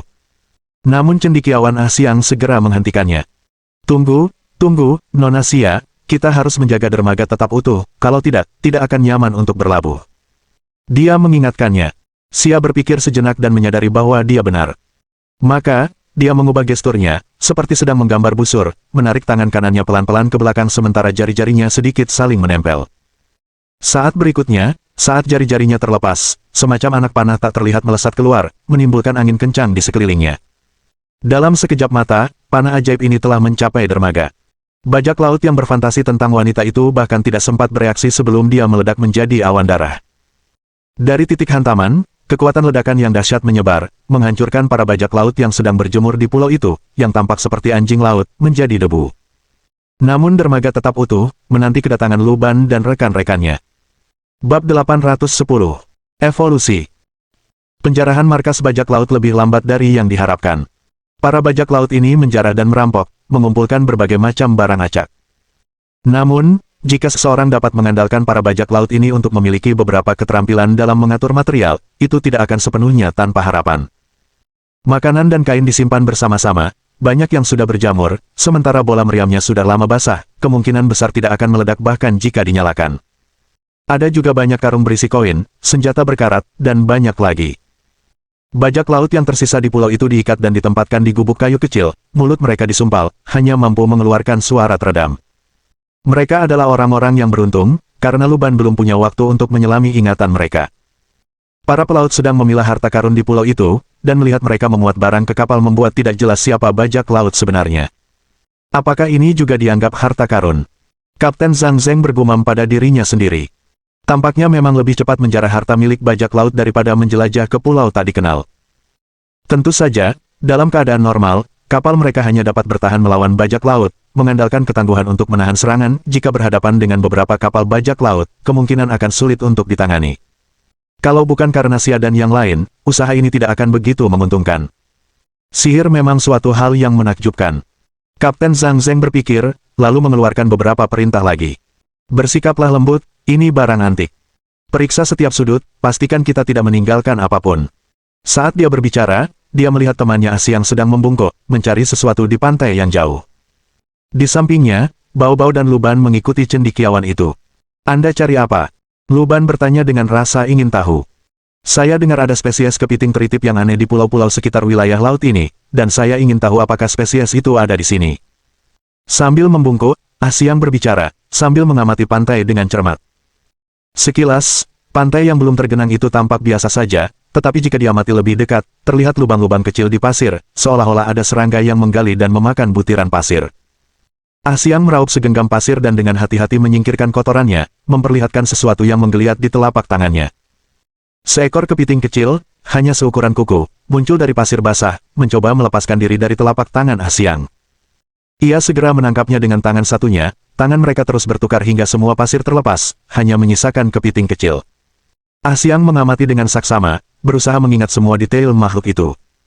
Begini, karena ia hidup di pantai, ia membutuhkan kemampuan untuk bernavigasi di pasir, alih-alih berenang.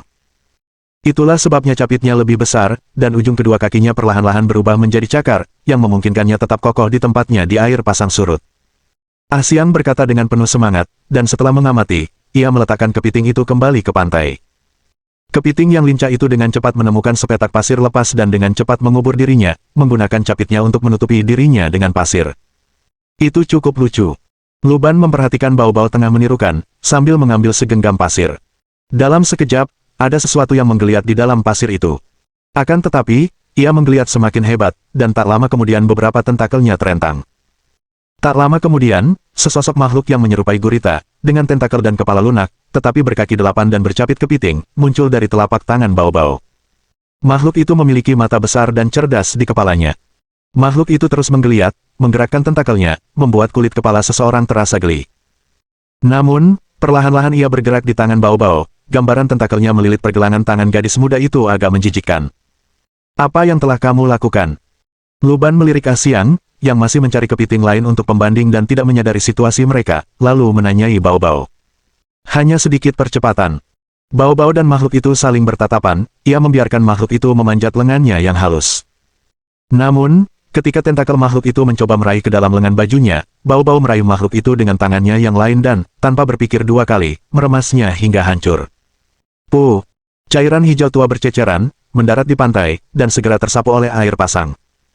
Menciptakan makhluk hidup biasanya cukup membosankan, karena jika Anda ingin mereka bertahan hidup di dunia ini, Anda harus merawat mereka dengan baik, membantu mereka mengatasi berbagai masalah.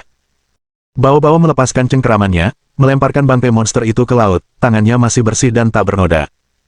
Sama seperti manusia memelihara kucing, menganggap kucing lucu dan menikmati kebersamaan mereka, tetapi kebanyakan orang mengabaikan bahwa mereka adalah makhluk hidup yang perlu makan, minum, dan buang air.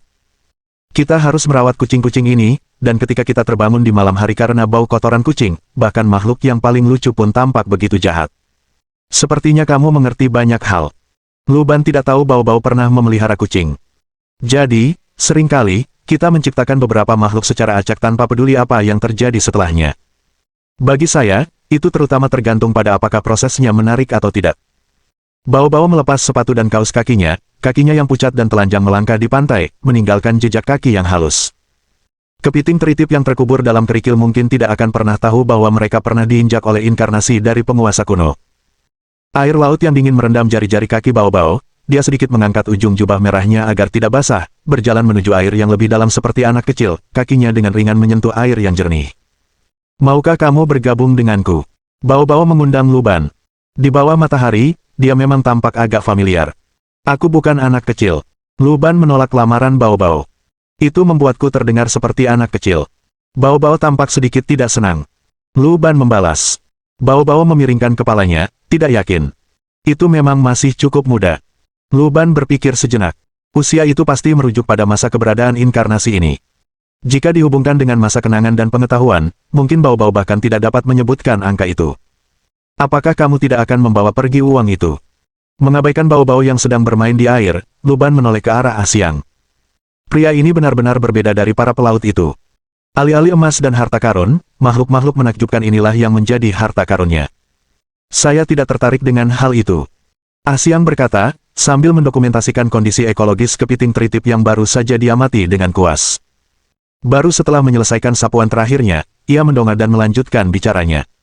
Aktivitas kita telah menyebabkan banyak perubahan di dunia ini, banyak makhluk yang tak lagi terlihat, tetapi saya yakin, di pulau-pulau terpencil di lautan, mungkin masih ada makhluk yang tak terpengaruh oleh aktivitas kita, bahkan mungkin masih mempertahankan bentuk purba mereka.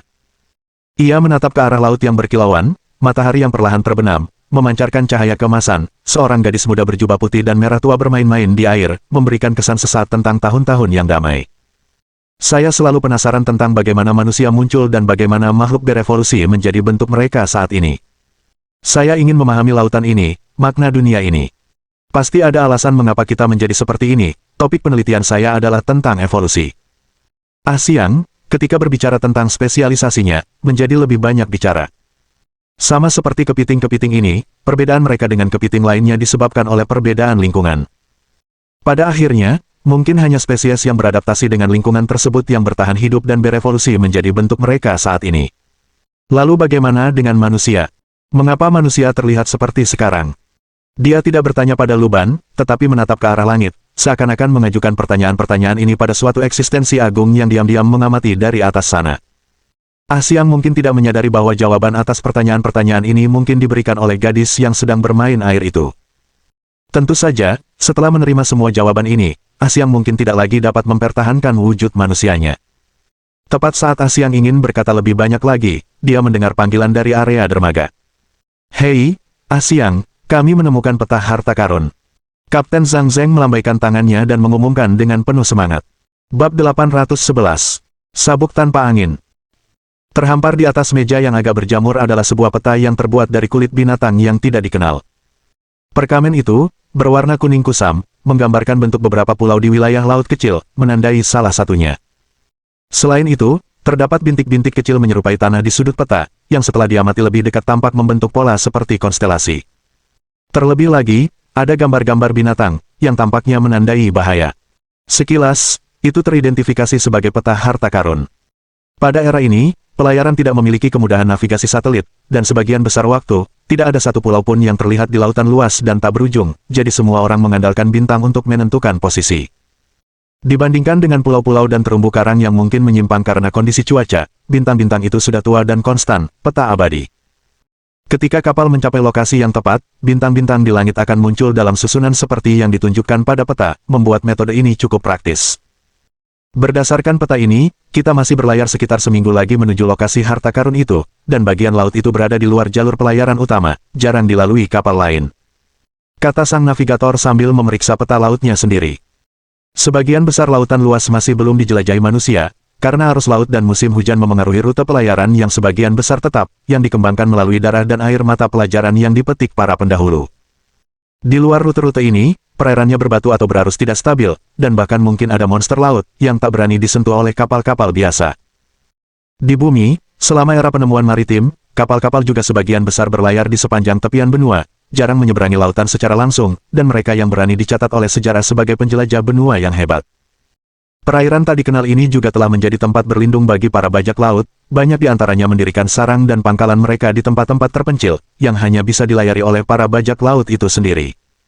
Itulah sebabnya orang-orang seperti Kapten Zhang Zheng cenderung mencari harta karun.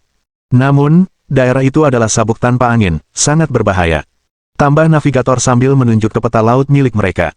Disinilah Hedao berbeda dari bumi.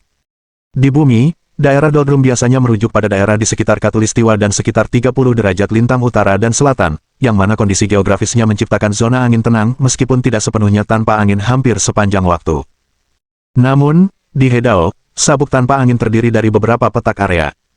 Beberapa hanya sebesar kota, sementara yang lain merupakan hamparan luas.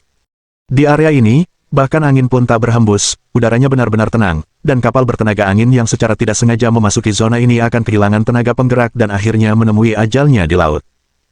Oleh karena itu, peta laut resmi sebagian besar menandai posisi sabuk tanpa angin, mengarahkan kapal untuk berlayar mengelilinginya guna menghindari masuk secara tidak sengaja. Peta harta karun ini menandai sebuah lokasi jauh di dalam sabuk tanpa angin yang luas, sebuah area yang bahkan dianggap sebagai tepian laut yang dikenal. Bahkan petualang paling berani pun belum pernah menjelajah lebih jauh darinya. Atau lebih tepatnya, para petualang yang berani memasuki kawasan sabuk tanpa angin ini semuanya lenyap tanpa jejak, diduga tewas. Sudah kuduga, pasti ada harta karun di sabuk tanpa angin.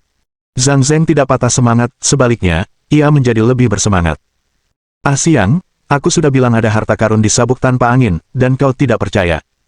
Lihat peta harta karun ini. Ia berbicara kepada temannya yang datang terlambat, masih teralihkan oleh pikirannya tentang kepiting teritip, dan menepuk pundaknya dengan kuat. Tapi peta harta karunmu sama sekali tidak seperti ini. Ah Siang membalas. Zhang Zheng mengeluarkan peta harta karun lainnya dari dadanya dan membandingkan keduanya. Versinya tampak seperti coretan anak-anak, tanpa tanda bintang maupun tanda rute pelayaran. Walau kedua peta harta karun itu tidak dapat dikatakan sama persis, namun keduanya memang sangat berbeda. Kelihatannya cukup mirip. Zhang Zheng masih bersikeras. Ini sesuatu yang saya beli dengan menghabiskan banyak uang dari seorang broker informasi. Bagaimana mungkin tidak? Dengar, Zhang Zheng, meskipun peta harta karun ini asli, mengapa kita masih bisa menemukannya di sini? Ah Siang menganalisis lebih lanjut. Ini mungkin jebakan, wilayah laut itu terlalu dalam untuk dimasuki kapal biasa. Tapi bukankah itu berarti harta karunnya belum ditemukan? Zhang Zheng membalas. Jika harta karun itu diambil, peta harta karun itu pasti akan hancur. Siang kehilangan kata-kata. Kamu ada benarnya. Dan lagi pula, kita sudah membuat persiapan untuk sabuk tanpa angin kali ini. Zhang Zeng berkata dengan antusias, sambil menunjuk gambar-gambar pada peta harta karun berupa makhluk-makhluk aneh yang tidak menyerupai kehidupan laut pada umumnya. Lihat monster-monster ini, mereka sepertinya penjaga harta karun. Kamu juga cukup tertarik, kan? Mungkin kamu bisa jadi orang pertama yang menemukan mereka, bahkan menamainya. Mendengar kata-kata Zhang Zeng, Siang mulai goyah. Ia mengamati gambar-gambar monster itu dengan saksama. Meskipun dibuat sketsa singkat, bentuknya tergambar dengan tepat. Makhluk yang satu memiliki banyak tentakel, seperti cumi-cumi raksasa, tetapi di balik tentakelnya, ia memiliki kaki kepiting dan capit. Yang lainnya menyerupai ular panjang, kepalanya ditutupi tulang, mirip naga. Yang ketiga tampak seperti bulu babi, ditutupi duri, namun di tengah tubuhnya, terdapat mata yang terbuka, memberikan perasaan yang menakutkan. Ketiga monster ini mengepung pulau yang ditandai pada peta harta karun, tampaknya menjaga harta karun tersebut. Lagi pula, dengan kemampuan tempur Nonasia dan kelompoknya yang kuat, kita tidak perlu takut pada monster-monster ini. Zhang Zeng membujuk lebih lanjut. Sementara itu, Lu Ban dan yang lainnya tidak fokus pada dua orang yang berselisih itu, melainkan pada makhluk-makhluk itu. Monster-monster ini tampak seperti apa yang baru saja dipahat bau-bau dari tanah liat, meski dimaksudkan sebagai gurita, tetapi penampilan mereka jelas tidak normal, jelas terpengaruh oleh polusi. Saat ini Hedao tidak memiliki kotoran, dan tingkat polusi tidak tinggi, jadi munculnya monster-monster berpenampilan lucu seperti itu pasti disebabkan oleh kebocoran polusi. Tugas Lu Ban adalah menyaksikan mekarnya sakura ilahi, yang ditanam untuk melawan polusi. Oleh karena itu, dimanapun ada polusi, akan ada lingkungan yang mendukung pertumbuhan sakura ilahi. Terlebih lagi, Lu Ban tidak melihat tempat yang dikenalinya di peta laut, ia punya alasan untuk mencurigai bahwa Hedao telah mengalami perubahan signifikan sebelum dan sesudah sakura ilahi ditanam, yang menyebabkan perbedaan lingkungan tempat tinggal bagi manusia. Jadi, terlepas dari pertengkaran antara kedua pria itu, Lu Ban dan Xia bertekad untuk memeriksa lokasi yang ditandai pada peta harta karun. Jika sampai pada titik itu, mereka akan mendapatkan kapal bajak laut dan berlayar ke sana sendiri. Saat mereka merenungkannya, mereka tampaknya telah mencapai suatu kesimpulan. Bab 812. Baling-baling. Pada akhirnya, rasa ingin tahu mengalahkan rasa takut akan bahaya, dan Siang setuju untuk menjelajahi pulau yang ditunjukkan oleh peta harta karun. Tentu saja, tidak semua pelaut sepenuhnya siap menjelajahi dunia yang belum diketahui, kebanyakan dari mereka hanya mengikuti Zhang Zeng untuk mencari uang. Mereka telah memperoleh cukup banyak harta karun bajak laut dalam pelayaran ini, cukup bagi banyak orang untuk menghabiskannya selama beberapa tahun sebelum berlayar lagi. Ketika kebutuhan manusia telah terpenuhi, mereka cenderung menjadi malas. Dengan kata lain, mereka telah menghasilkan cukup uang. Zhang Zeng tidak mempersulit mereka.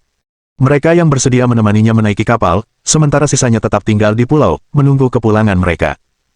Pada saat yang sama, Zhang Zeng menjelaskan kepada mereka yang tinggal bahwa jika dia tidak kembali dalam waktu 1 bulan, kapal dan harta karun akan diwariskan kepada mereka yang tersisa.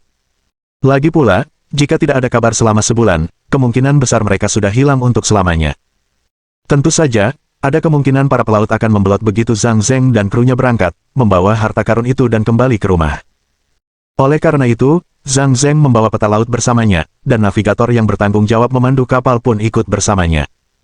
Tanpa kedua alat ini, akan sangat sulit bagi para pelaut yang tersisa untuk mengarungi lautan dan menemukan jalan pulang. Mereka paling-paling hanya bisa menunggu kapal dagang yang lewat sebulan sekali untuk mencari bantuan dan mungkin menemukan jalan pulang. Dengan demikian, dengan satu atau lain cara, mereka terpaksa tinggal di pulau itu selama 2 atau 3 minggu. Belum lagi, jika Zhang Zeng menemukan harta karun itu dan kembali, hanya untuk mengetahui bahwa para pelaut itu telah mengkhianatinya, begitu kembali ke daratan, para pelaut pemberontak itu pasti akan ditangkap dan digantung sebagai bajak laut. Tindakan terbaik bagi para pelaut yang tertinggal adalah berdiam diri di pulau itu selama sebulan sebelum membuat rencana apapun, kecuali jika tiba-tiba terjadi topan di laut atau ada bajak laut lain yang berkunjung. Zhang Zeng mungkin tampak seperti petualang berdarah panas tanpa otak, tetapi pada kenyataannya, dia memperhitungkan segala sesuatunya dengan cukup baik. Setelah awak kapal dibagi, dengan sepertiga berkurang di kapal, para pelaut menjadi lebih sibuk dengan tugas mereka. Menerobos ombak, mengikuti tanda pada peta harta karun, kapal mulai melaju menuju tujuannya. Ngomong-ngomong, bagaimana rencanamu untuk menjelajahi Windless Belt? Saat makan, Lu Ban bertanya pada Siang. Makan malam di kapal adalah sup ikan, yang terbuat dari ikan segar, sisa daging asin, dan sayuran kering.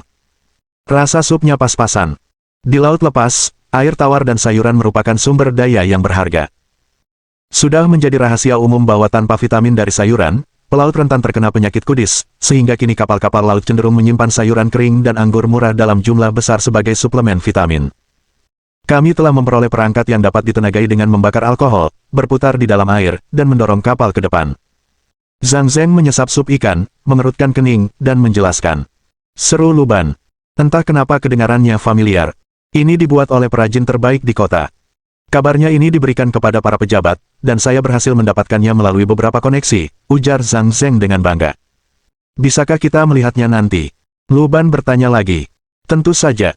Bersemangat untuk memamerkan harta karunnya, Zhang Zeng mempercepat minum supnya. Setelah makan enak, dia memimpin Lu Ban dan yang lainnya ke bagian terdalam palka, di mana ada mesin yang cukup besar terbungkus kain, diselimuti misteri. Ini dia alatnya. Setelah kita memasangnya di bagian belakang kapal, kita akan bisa bernavigasi dengan lancar melewati sabuk tanpa angin. Zhang Zeng berkata sambil membuka kain itu.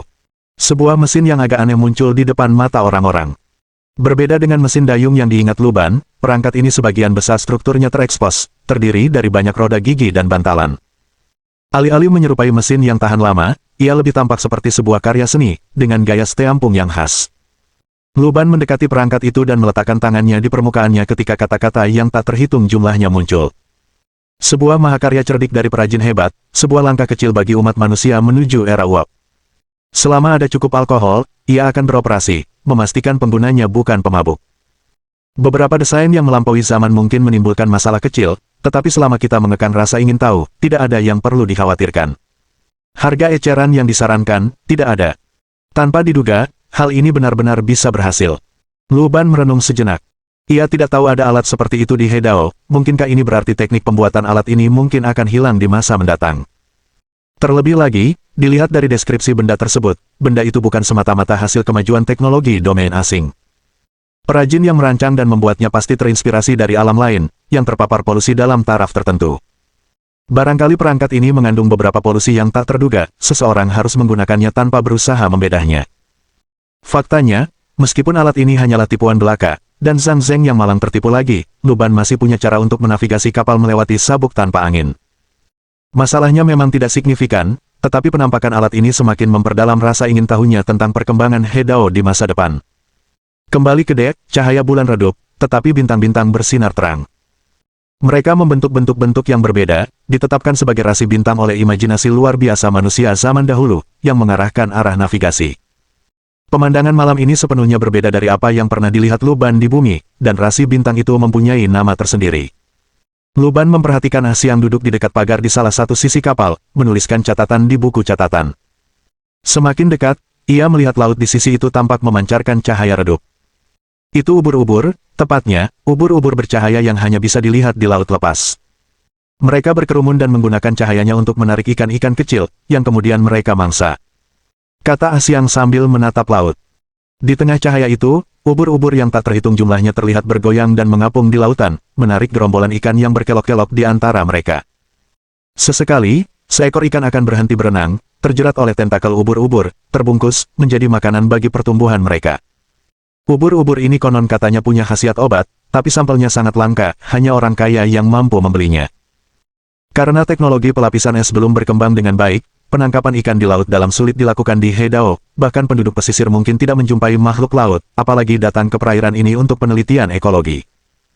Munculnya ubur-ubur ini merupakan pertanda baik, karena mereka hanya hidup di perairan yang paling jernih dan murni, dan juga berfungsi sebagai makanan bagi makhluk lain.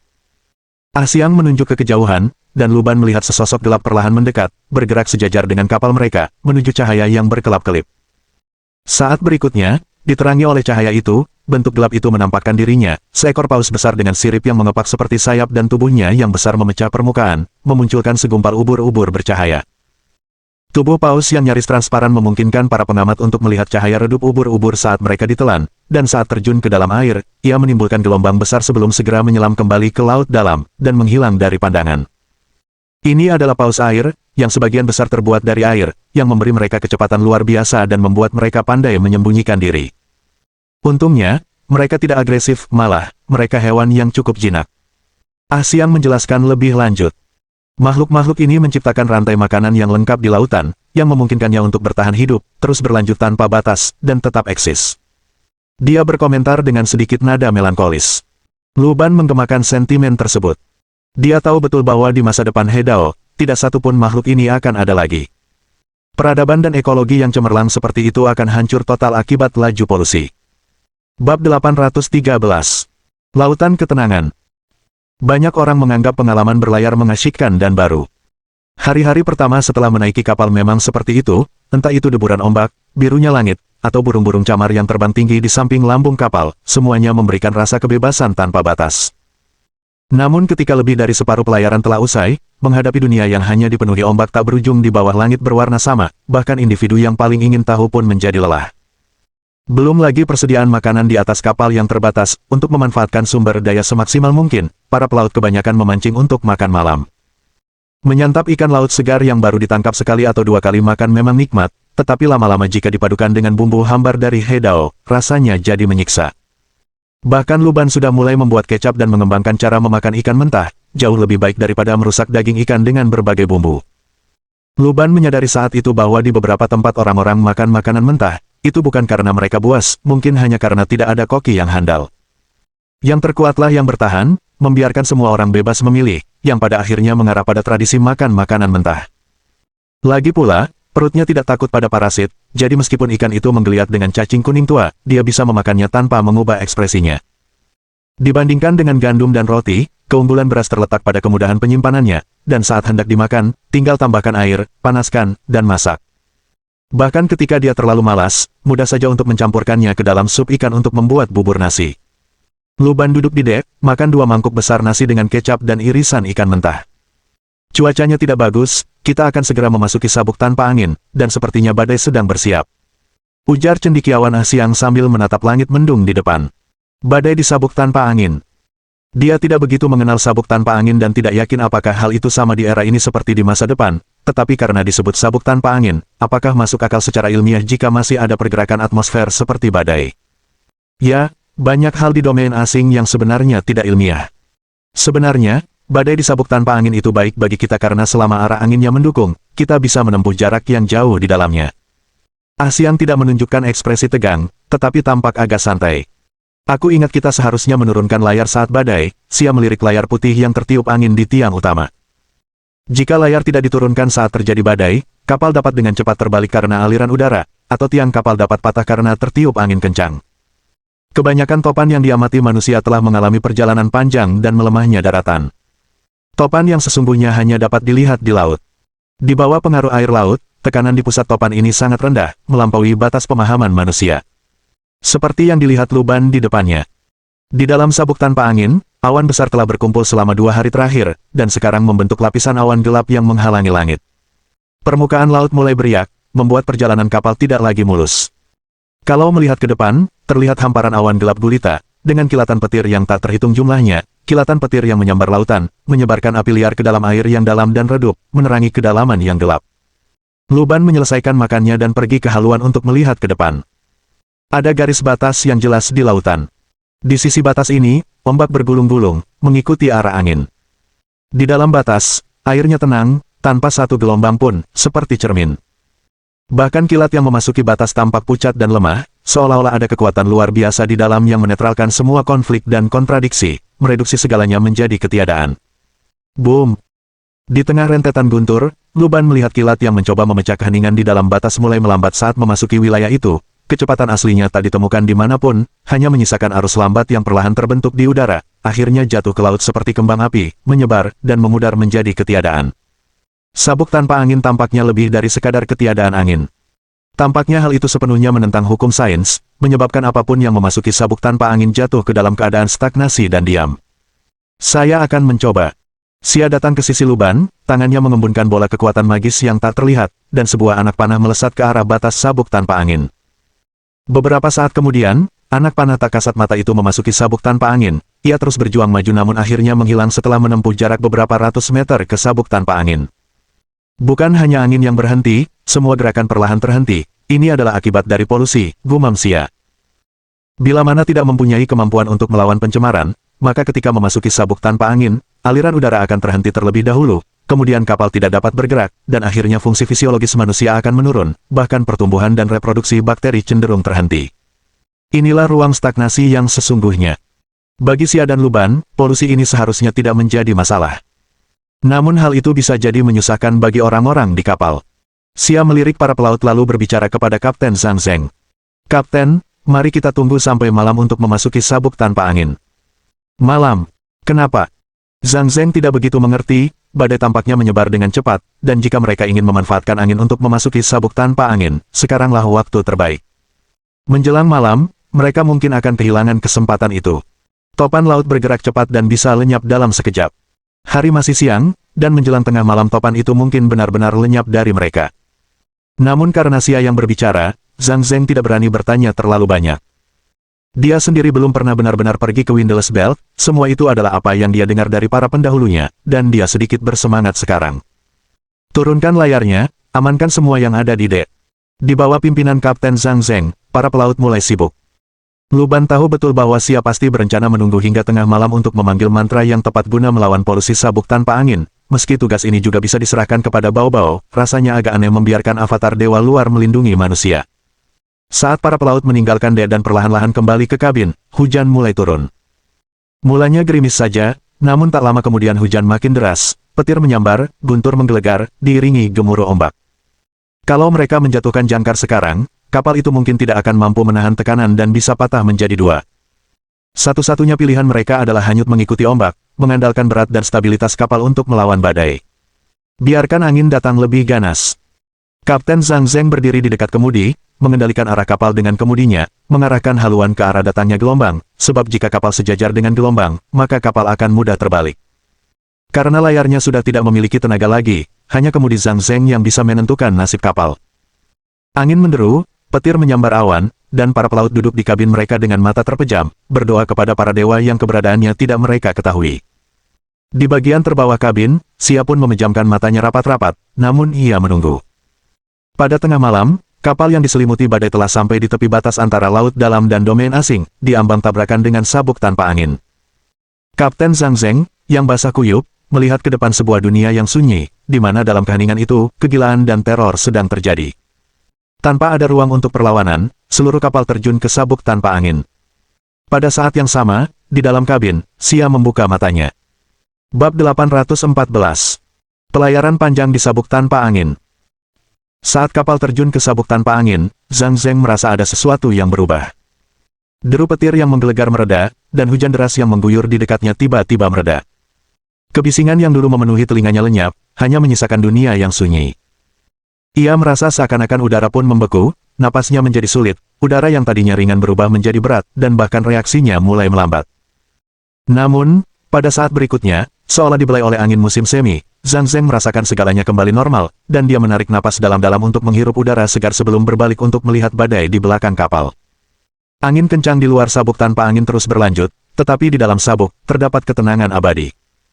Kapal berhenti kurang dari 100 meter dari tepi sabuk tanpa angin, tampaknya bahkan angin kencang dan hujan deras tidak dapat mendorong kapal lebih jauh. Atau dengan kata lain, mereka yang dapat bernavigasi di dalam sabuk tanpa angin kemungkinan memiliki beberapa kemampuan super. Zhang Zheng memandang lebih dalam ke sabuk tanpa angin dan melihat laut sehalus dan sedatar permukaan cermin, tanpa sedikit pun angin laut yang beriak. Ia mengambil sebuah kancing dari sakunya dan melemparkannya ke laut.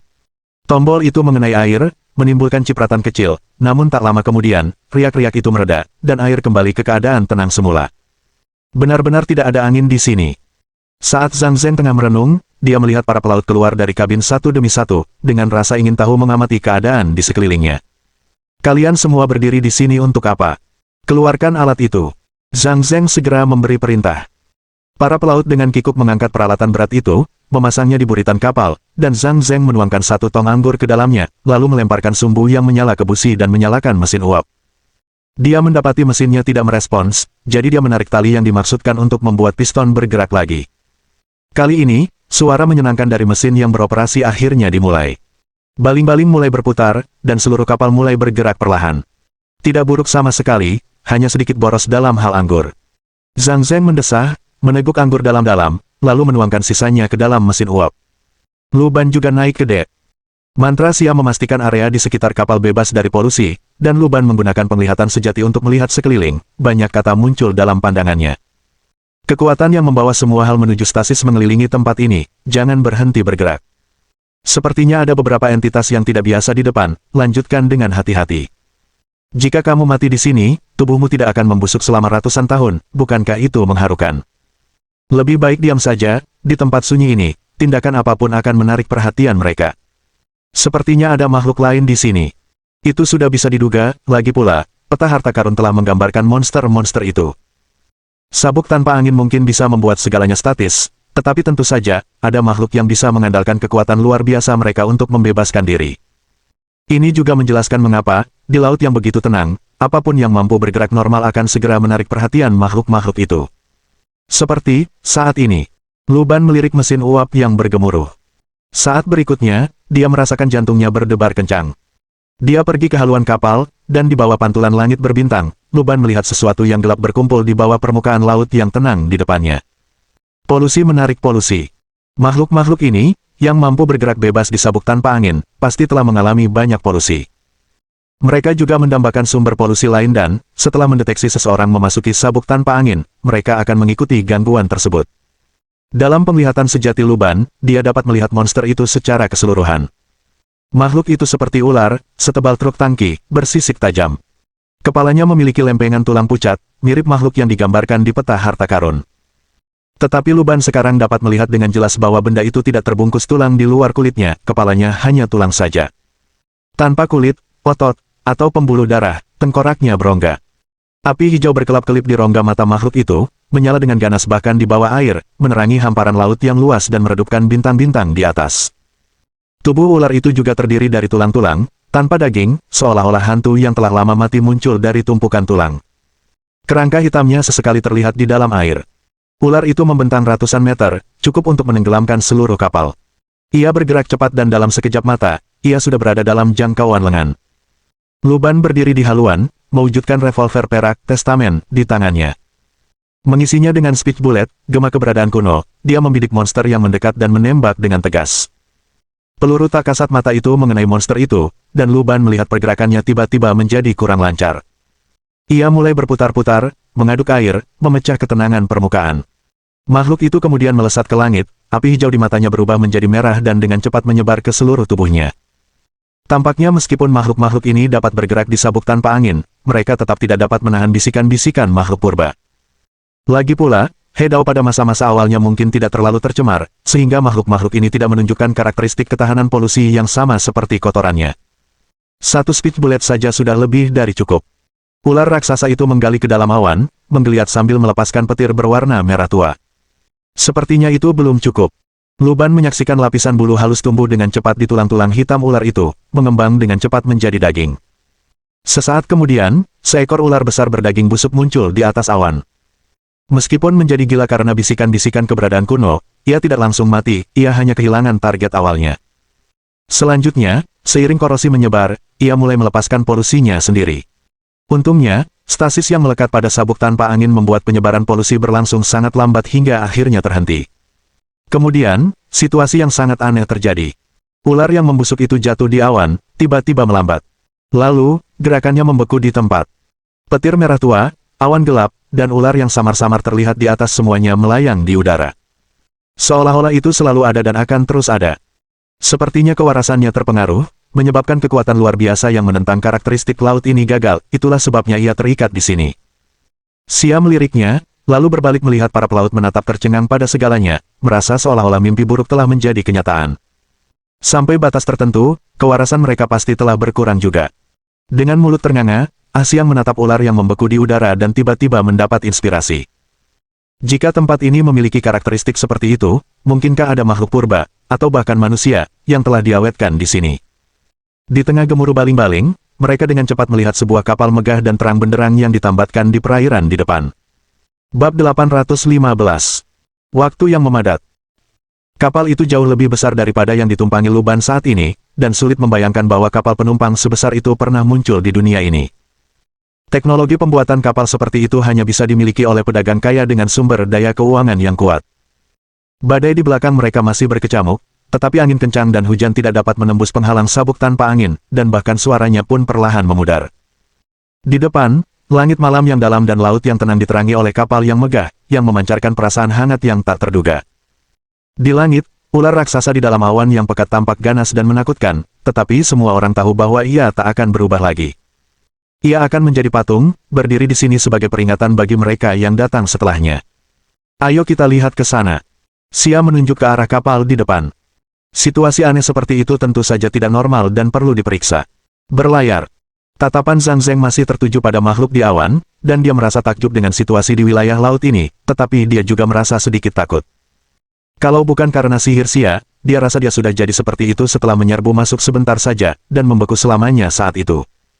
Tak heran jika orang-orang tua berkata bahwa sabuk tanpa angin itu sangat menakutkan dan bukan tempat yang cocok untuk dijelajahi oleh orang biasa.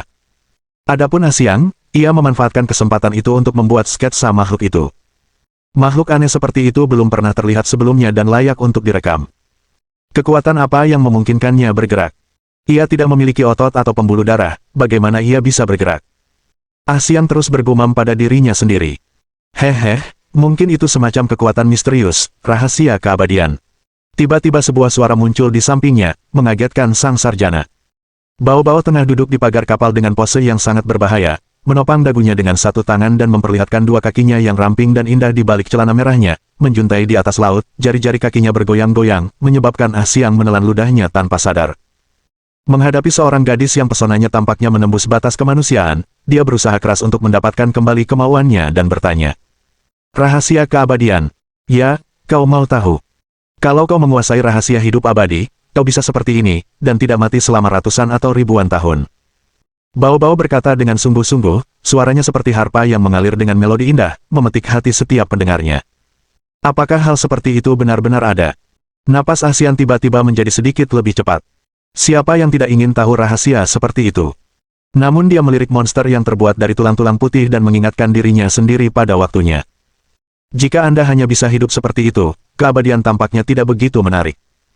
Karena pengetahuan yang dapat ditampung tubuh seseorang terbatas. Hidup hanyalah proses menampung pengetahuan. Ketika batas itu tercapai, hidup seseorang juga berakhir. Namun, jika batas itu ditembus, mutasi pasti akan terjadi. Bao-bao berkata sambil mendesah. Bukankah sangat disayangkan bahwa tubuhmu yang lemah ini hanya bisa memperoleh begitu banyak pengetahuan? Apakah Anda mengatakan bahwa sebenarnya pengetahuan inilah yang membuat kita kewalahan? Axiang merasa agak tidak percaya, karena tidak pernah mempertimbangkan penjelasan seperti itu. Proses penuaan manusia dan melangkah menuju kematian hanyalah akumulasi pengetahuan yang diperoleh yang mengikis tubuh. Jika manusia tetap dalam kebodohan selamanya, maka umur mereka bisa diperpanjang jauh lebih lama. Namun, manusia adalah spesies yang selalu ingin tahu, yang pada dasarnya mengejar pengetahuan. Oleh karena itu, meskipun mendapatkan kekuasaan, pengetahuan juga harus dibayar dengan harga tertentu. Tepat sekali, jika kamu bersedia membuang tubuhmu, melepaskan sifat manusiawimu, maka kamu dapat merangkul ilmu pengetahuan dan menjadi eksistensi yang luar biasa, sama sepertiku. Bao-bao menyeringai, menatap Axiang dengan mata penuh geli. Luar biasa. Axiang ragu-ragu, bimbang. Ia telah menyaksikan langsung kekuatan luar biasa Xia dan yang lainnya. Kekuatan seperti itu memang menggoda. Namun, untuk melepaskan diri dari belenggu kemanusiaan, dan menjadi seperti makhluk beku di angkasa, Axiang merasa ada yang kurang tepat. Perasaan kontradiktif ini tersampaikan melalui udara ke Bao-bao, dan sudut mulutnya melengkung ke atas. Perjuangan, penderitaan, depresi manusia menjadi camilan lezat baginya. Namun, sesaat kemudian, kera Bao-bao tiba-tiba terangkat. Jangan melakukan hal-hal yang tidak perlu. Luban menarik Bao-bao turun dari pagar dengan kemarahan yang benar. Hei, apa pentingnya, dia toh tidak akan memilihnya. Bao-bao menggembungkan pipinya sebagai tanda protes. Axiang merasa agak bingung. Meskipun ia merasa tidak bisa benar-benar memperoleh kehidupan abadi dan keabadian, ia sungguh tertarik dengan apa yang dikatakan Bao-bao. Mengapa Bao-bao memutuskan bahwa ia tidak akan memilihnya? Jangan ambil hati kata-katanya, dia suka bercanda. Imbul Luban, membuat Axiang semakin bingung, tidak dapat memastikan apakah Bao-bao berkata jujur atau hanya membohonginya. Kapal ini sangat besar. Saat ini, Bao-bao telah mencapai haluan, memandangi kapal penumpang besar di depannya. Kurasa beberapa orang sudah gemetar melihatnya, candanya, tanpa menjelaskan siapa yang dimaksud. Para pelaut melemparkan tali berkait ke kapal penumpang itu, dengan cepat menarik beberapa kabel, memasang tangga tali, dan naik ke atas kapal. Luban, Xia, dan Bao-bao juga menaiki kapal. Kemudian, mereka menyadari bahwa ini bukanlah kapal hantu yang mereka bayangkan. Sebaliknya, kapal itu penuh dengan orang. Di dek, Para pria dan wanita berpakaian bagus berkumpul bersama, dengan para pemusik memainkan musik dan para penyanyi bernyanyi seolah-olah sedang berlangsung pesta besar.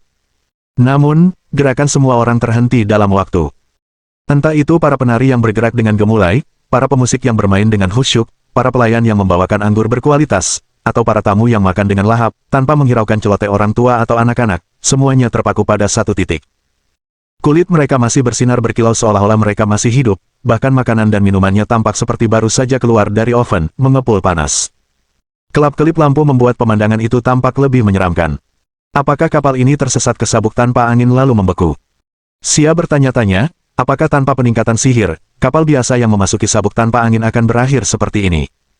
Waktu orang-orang ini telah dibekukan, dan dalam arti tertentu, mereka semua masih hidup pada saat itu juga.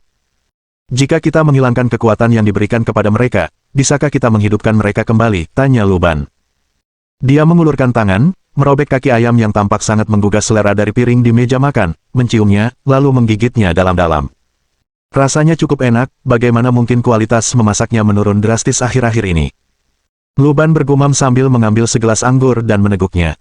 Anggurnya juga terasa enak, sepertinya waktu mereka memang sudah membeku. Apakah ini enak? Xia bertanya setelah hening sejenak. Bagus sekali. Luban merobek paha ayam lainnya dan menyerahkannya pada Xia. Xia mengambil kaki ayam yang mengilap itu dan menggigitnya. Memem, rasanya sungguh lezat. Aku juga mau, seru Bao-Bao. Luban merobek kaki ayam lainnya dan memberikannya kepada Bao-Bao. Bolehkah aku minta? Zhang Zeng mendekat, tertarik melihat yang lain asyik mengunyah kaki ayam. Luban dengan murah hati merobek kaki ayam lainnya dan memberikannya kepada Zhang Zeng. Setelah menghabiskan satu potong di tangannya, dia siap mengambil paha ayam lainnya. Dia baru saja menggigit kaki bagian kedua ketika Luban tiba-tiba menyadari sesuatu yang terlambat. Katakan padaku, ada berapa kaki ayam? Tanyanya. Mendengar pertanyaan Luban, mereka yang memegang kaki ayam saling berpandangan dengan bingung. Mohon dukungan dari omom ante-ante sekalian, buat subscribe atau sharekan novel Mimin ke Facebook kalian, agar channel Mimin bisa terus berkembang. Dengan begitu, Mimin bisa lebih semangat untuk up novel seru lain ke depannya. Buat teman-teman yang sudah subscribe dan sharekan novel Mimin, Mimin ucapkan terima kasih sebanyak-banyaknya. Sekiranya teman-teman menghadapi masalah video diputar dalam bahasa Inggris, coba tukar kepada bahasa Indonesia original melalui cara ini. Semasa mendengarkan, pencet tombol setting di atas kanan video, pilih audio track dan tukar bahasa.